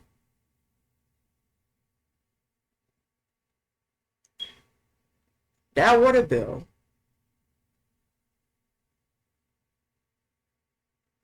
If I remember correctly, was around 900. Now paying for the plumber to fix the pipe was like 500 something, and paying for the water bill was like 900, I believe. Y'all take care of those pipes. Oh man. Anyways. With healing and damage reduction skills. You should group up with your allies hitting the boss while you can, and trust your healing and resurrection skills and damage reduction from your supports. The safest option is to have 3 healers during this moment. 2 healers are good to go too, but never just 1 healer, because even if someone can use healing, the amount of damage taken will outpace the healing. So you should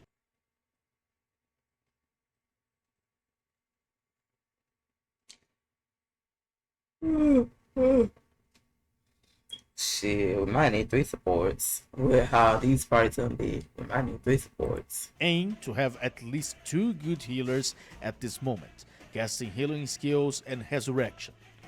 But Iron, I stacked many musical debuffs with this attack. Yes, and it is normal. Don't worry though. As a DPS, you should focus on attacking the boss. His next attack is the Energy Falling Orbs, which consists of 2 types of energy orbs. One is the Blue Orb, which deals a little bit of damage, and that's it. The other one is the yellow orb, which will do a massive amount of damage but will unban one of your banned slots from the musical debuff. Yes, if you have been stacked in your slots, you can unban one slot by taking the yellow energy orb on yourself. But do this while having the Resurrection skill active or even the Resurrection title on you, because we will probably die from taking the yellow.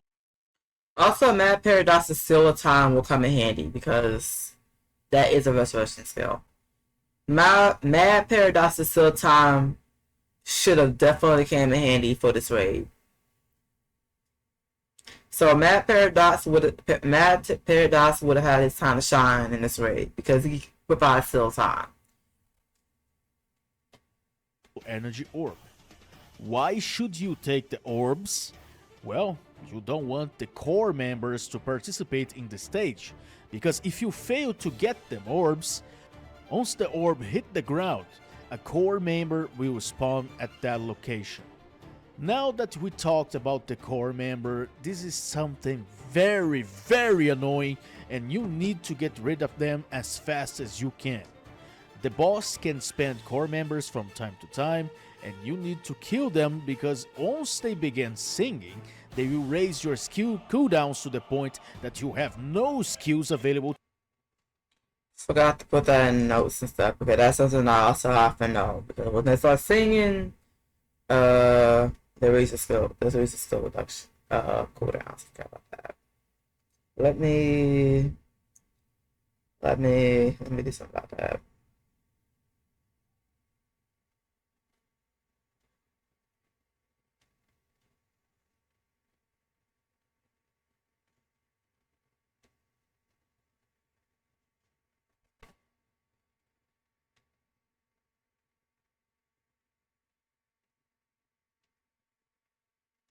Yeah, I especially gotta know that.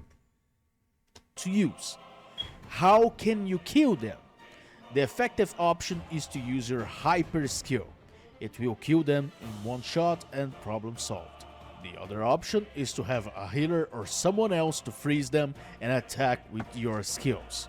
You gotta freeze them because when they are in their normal state, your damage is drastically reduced to the point of ineffectiveness. They can be spawned by letting the falling energy orbs hit the ground or during one of Maestro's articulate consecutive attacks. And during this moment, especially this moment, you need to get rid of them as fast as you can, or you will probably die because of your lack of your skill usage. Alright, now that we talked about the Maestro attacks, let's talk about his tempo. These are all musical terms used because of how the stage is, all about the orchestra and all, but tempo is pretty much his attack speed. Once you decrease his HP, he will adjust his tempo and increase the attack speed. You'll notice that he changed the tempo once the music also changed. But if you want to know exactly the tempo changes, here they are. The first one is at 256 HP. The second one is the 136 HP. Wait, actually speaking of that, because yeah, 'cause I'm not gonna. Hold on. Speaking of that, because I also have to figure that out, and I'm also gonna have the music playing in the background too.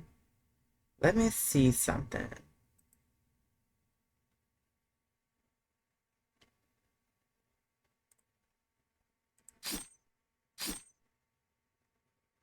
Yeah, let me see that.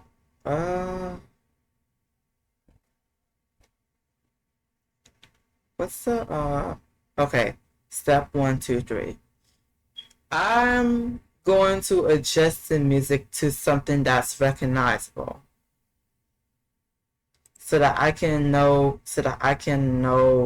the three, so that I can memorize the three tempos. So tempo is going to switch. So if the tempo switches, the music switches. That's something that that's also something I need to know. If the tempo switches, the music will switch.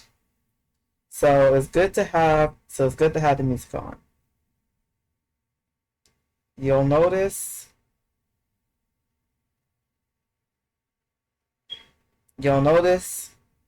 which tempo you're on, because just as the tempo changes, the music changes.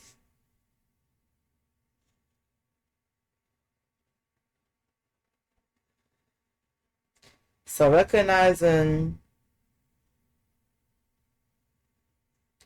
which music is playing in the background will help you keep track of where you are in the boss fight. I'm about to change the music. I'm about to change the music for all three of them tempos so I can recognize it.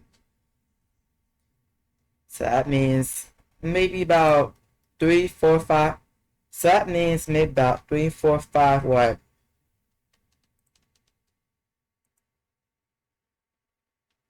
No, why? Although I will, although I will eventually need some.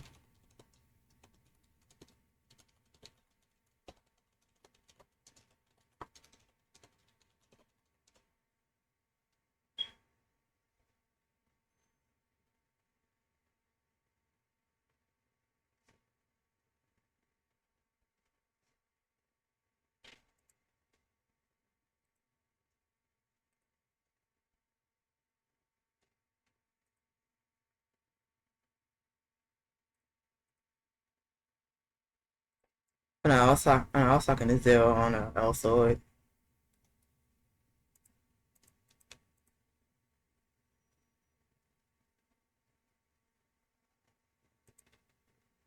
And I think we automatically got married. No. Why, Michelle? Yeah? Can you Alright, coming. Yeah, I'll be right back.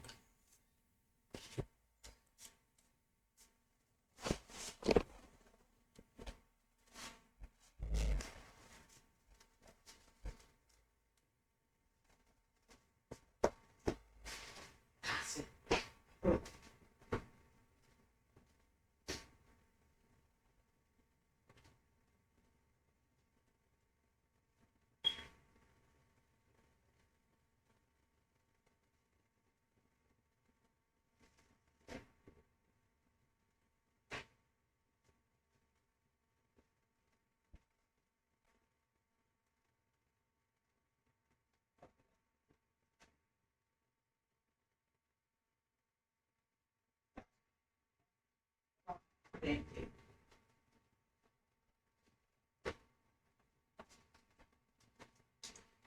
Okay, let me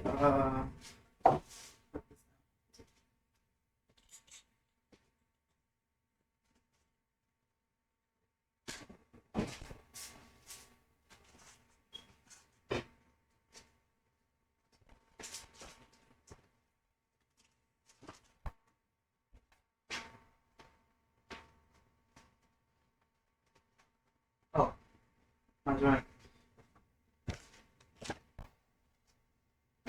Yeah, hold on.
Yeah, 1 second.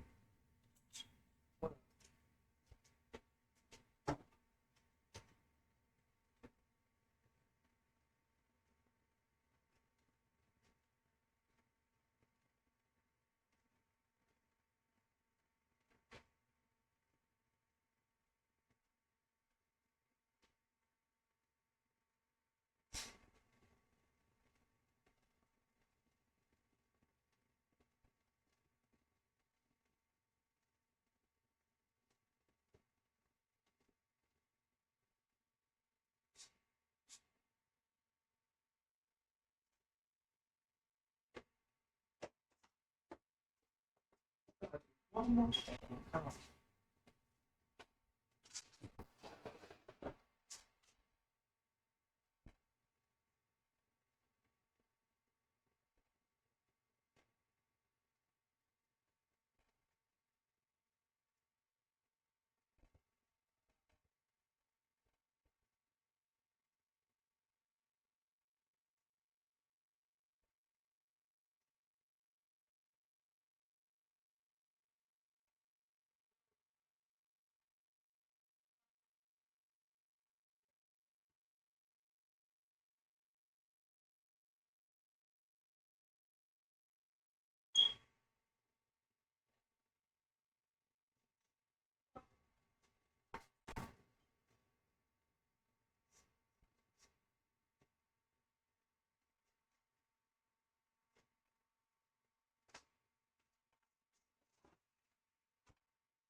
Okay, had to do all that.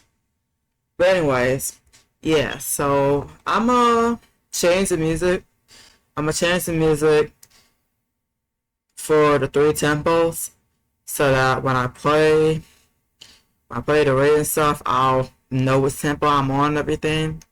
So that's gonna be a little note that I have for myself. If y'all want to as well, y'all can also change the music to where it's recognizable so I can know what tempo is on. Cause something tells me that knowing what tempo I'm on is also gonna be what to expect for such and such. So I still have this here, but like, yeah. Melody things, this other thing, always drop. We're in phase 2, right? This thing. Phase 2 goes up at 6% every time hit by can be lowered by successfully clearing several mechanics. It can also increase by making mistakes. During certain mechanics, the sonus is located above the thing.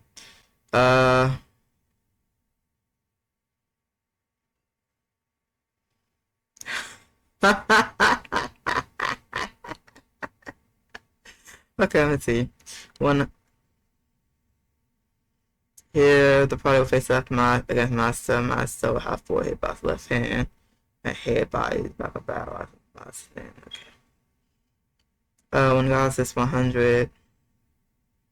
When the God says 100, when he is going, let's say, unusable for the rest of the thing, unless you successfully pass certain mechanics, also keys, you can have a changeable skill portion inside.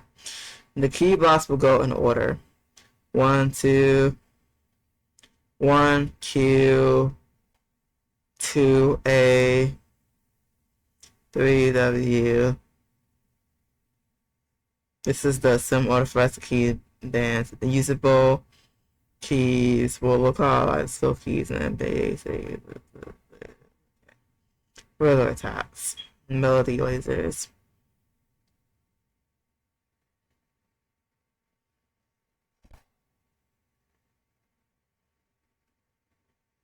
Can we think it should be that as if it hit the increase the same the faster. When milestones along the when milestone is feasible, then the above 5 minutes. So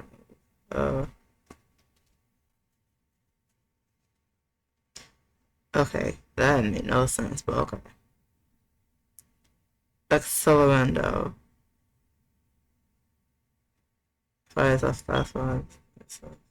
Try best to avoid as many as possible to avoid ramping up your what's the face.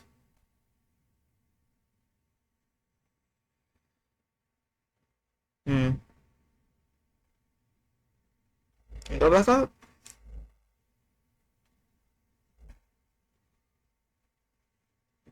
Choir member summon.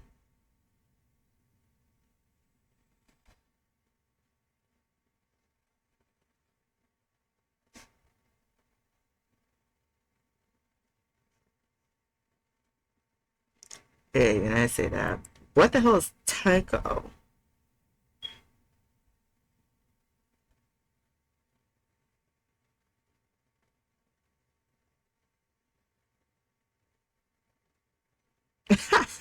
That's why you ended that. Okay. Wait a minute.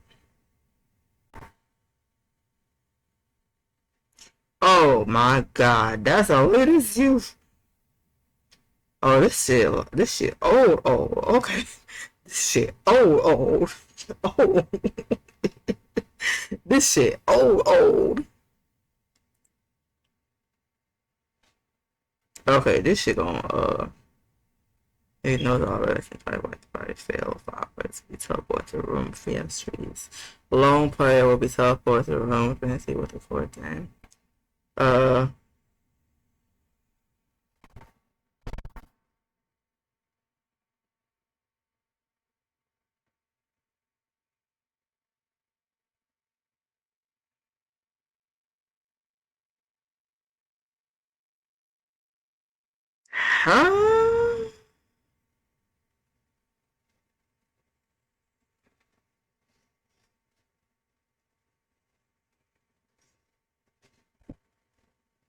Girl, what?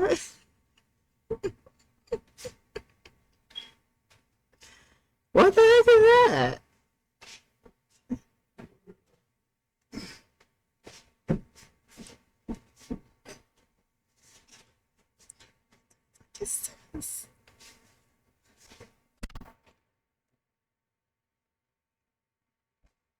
Child, I don't think we're gonna be able to. Okay, I see now. So, what the fuck?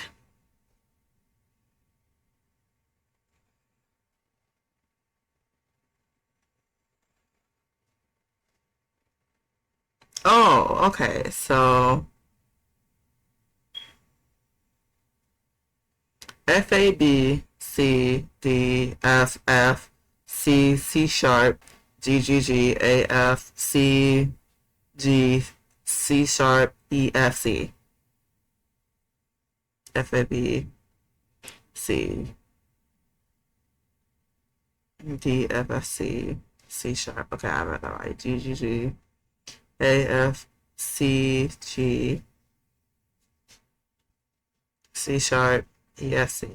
Okay, I read that right. Okay, he at least got that down. Okay, let me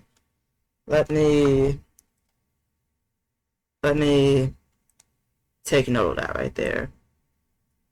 Because when he explained it in the orchestra thingy, I didn't know what the hell he was talking about.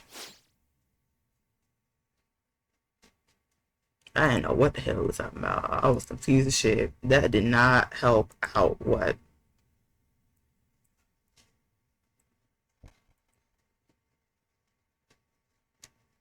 Oh, okay.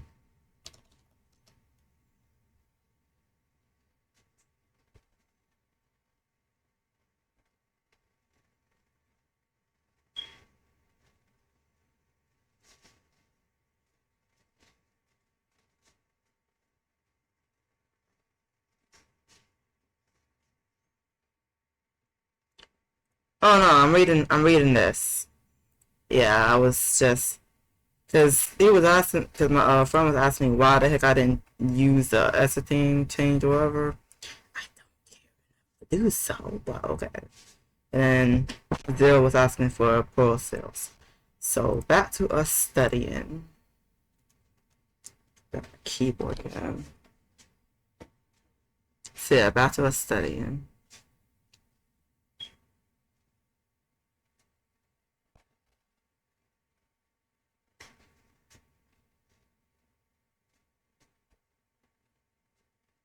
Mm.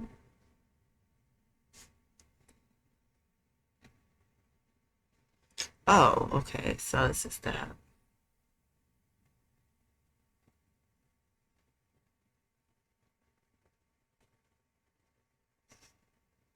Hmm.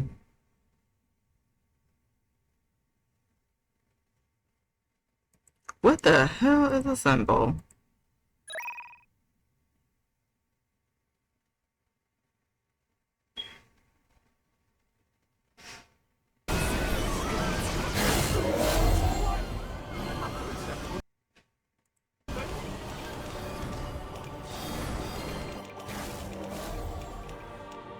Oh, okay. Let me think. Let me see.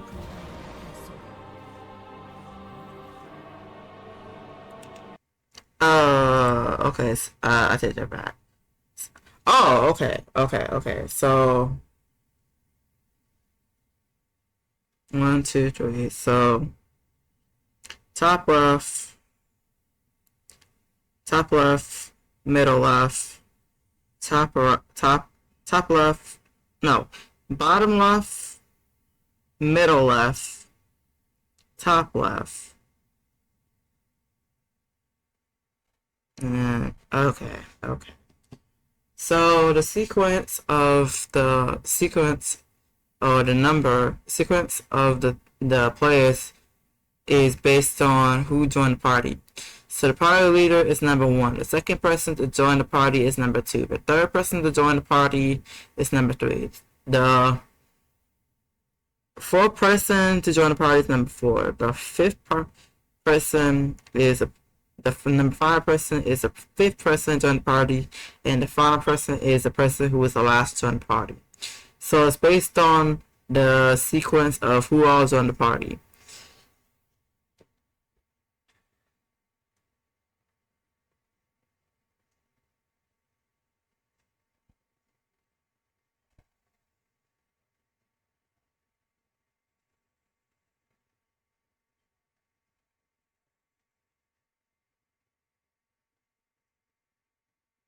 Yikes.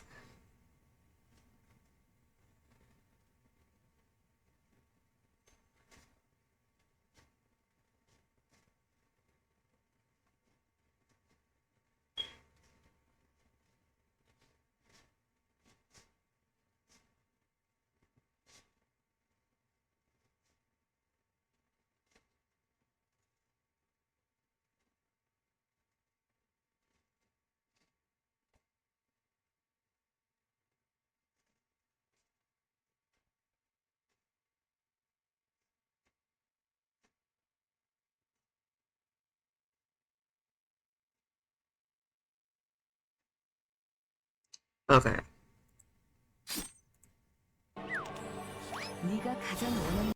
Yeah, because this is the updated guy. This is the updated one. So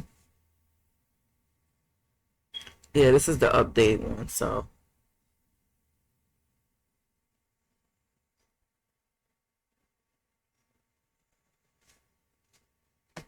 yeah, because while I'm watching him, I'm watching the updated version.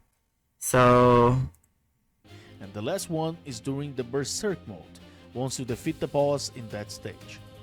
Now you probably understand why you need the proper speed to get rid of this boss.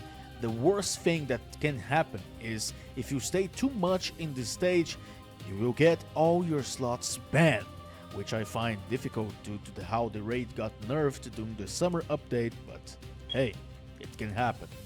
Now let's talk about the mechanics, and they are pretty easy to do once you understand how they works. The first mechanic you will learn is the piano sheet play. You and your allies will be teleported to the piano backstage, and one of you will be teleported outside of the piano lines, seeing the piano sheet and the notes that they need to be played. If you are the person that's seeing the piano sheet, you need to give the notes to your F B C A, C sharp, G, G, A, F, C, C sharp. Team so they can play the correct sequence in the piano lines by using the group chat and speaking the correct note sequence. You'll notice it's not a big deal, but there is a note called C sharp, which is a C with a symbol on it. If you get this note on the piano sheet, you should identify this note as 1, since it is universally accepted as 1 for the identification of the C sharp during the piano mechanic. You will have around 2 minutes to get the sequence right, so even if you fail and need to redo the entire sequence, you have plenty of time to get this done. Once you get the correct sequence, you and your team will be teleported back to the Crystal Hall stage, and the boss will enter his grog state, giving you the opportunity to deal more damage while he stays. Also, grog equals knockdown state.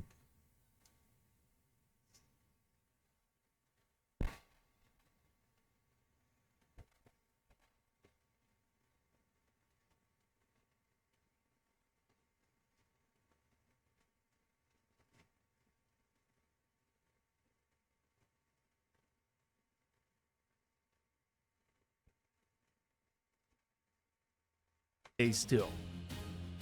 The second mechanic that he will do, it is the instrument summon.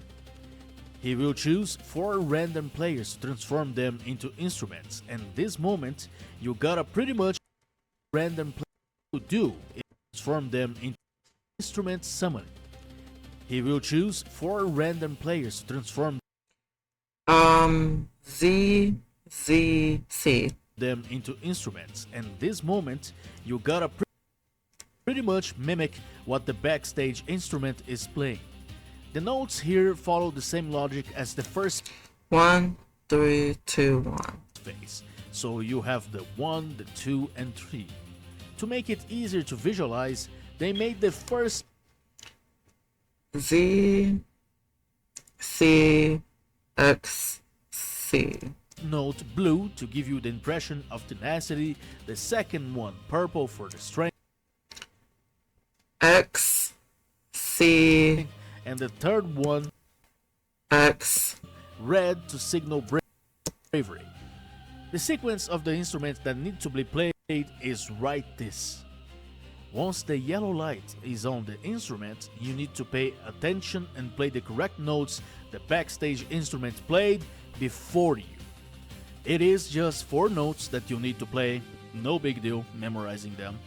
But if you still need help memorizing, these 2 players that are outside of this mechanic can spell out the sequence for you, making it easier to follow. If you fail this part, you heal the boss and the boss won't enter his grog state when the mechanic's over. So pay attention to not mess this up for you and your allies. Now that we covered the attacks, the mechanics, now it's time to cover the last moment, which we call the Berserk mode. When you are about to defeat the boss, he will freeze his own HP, congratulate the audience, and black your scream out, entering his Berserk mode with red light beams on the stage. This is a very dangerous place, and you really want to stay near your supports so they can give you proper healing, damage reduction, and resurrection skills.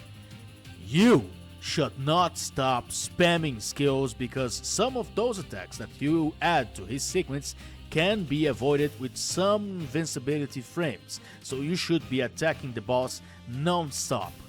The healers must focus on healing skills and damage reduction, while the DPS should focus on damage. If you find yourself dying at all times during the energy explosions, you should try to avoid that so you can stay alive until the boss enters his groggy state. If you survive the barrage of the attacks, the boss will enter his groggy state, and you can extend this if you feel that you don't have enough damage to finish him up by casting 3 hyper skills and hitting the boss with them. If you do that, the boss will have his groggy state extended, giving you a little bit of time to deal damage while he stays still. Once you defeat him, it is pretty much done. You pass the raid. Hooray! But before I wrapped up this video, I know that this can be a little bit overwhelming for new players, but you should give a try with your friends and your guild allies when you can, because in practice, it is a lot easier than the theory. You should get comfortable by doing this specific raid because the Concerto title, it is something that you want to seek, especially if you are a DPS player or even a sub-DPS player, so be prepared to spam the stage many and many times. Anyway, I will be going now. I hope this guide helped you, and if it did, share it with your friends who are having trouble understanding the raid.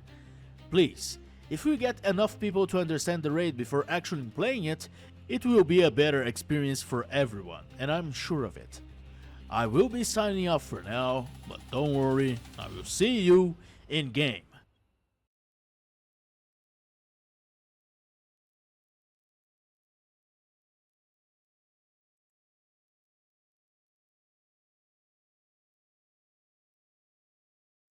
Do you have any other guides?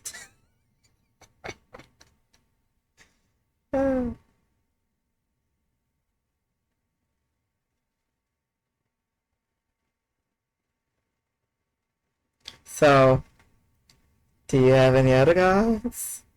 I'm just going to sneak on your knee.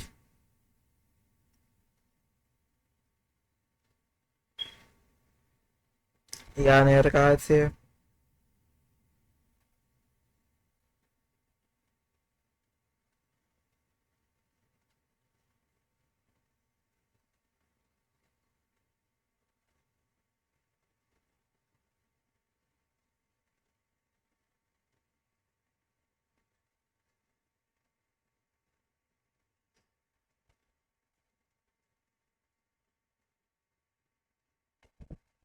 What the fuck? That's weird.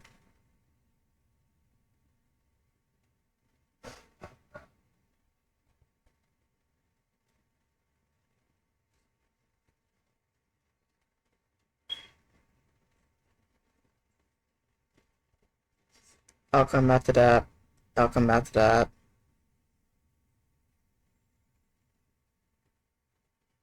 Well, okay. That's it. That's done.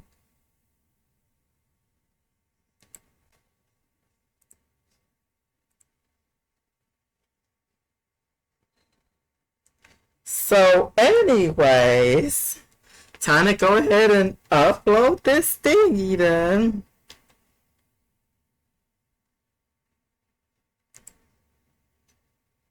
Go there, definitely don't walk in there. Time to go see if there's any book wins. I've done a raid and see if they got any advice or whatever. Not advice, but see if I can pick up some ideas and stuff. I tried my best to avoid watching Bug Queens play, but this one, I want to see how they avoid. I want to see how they did this one.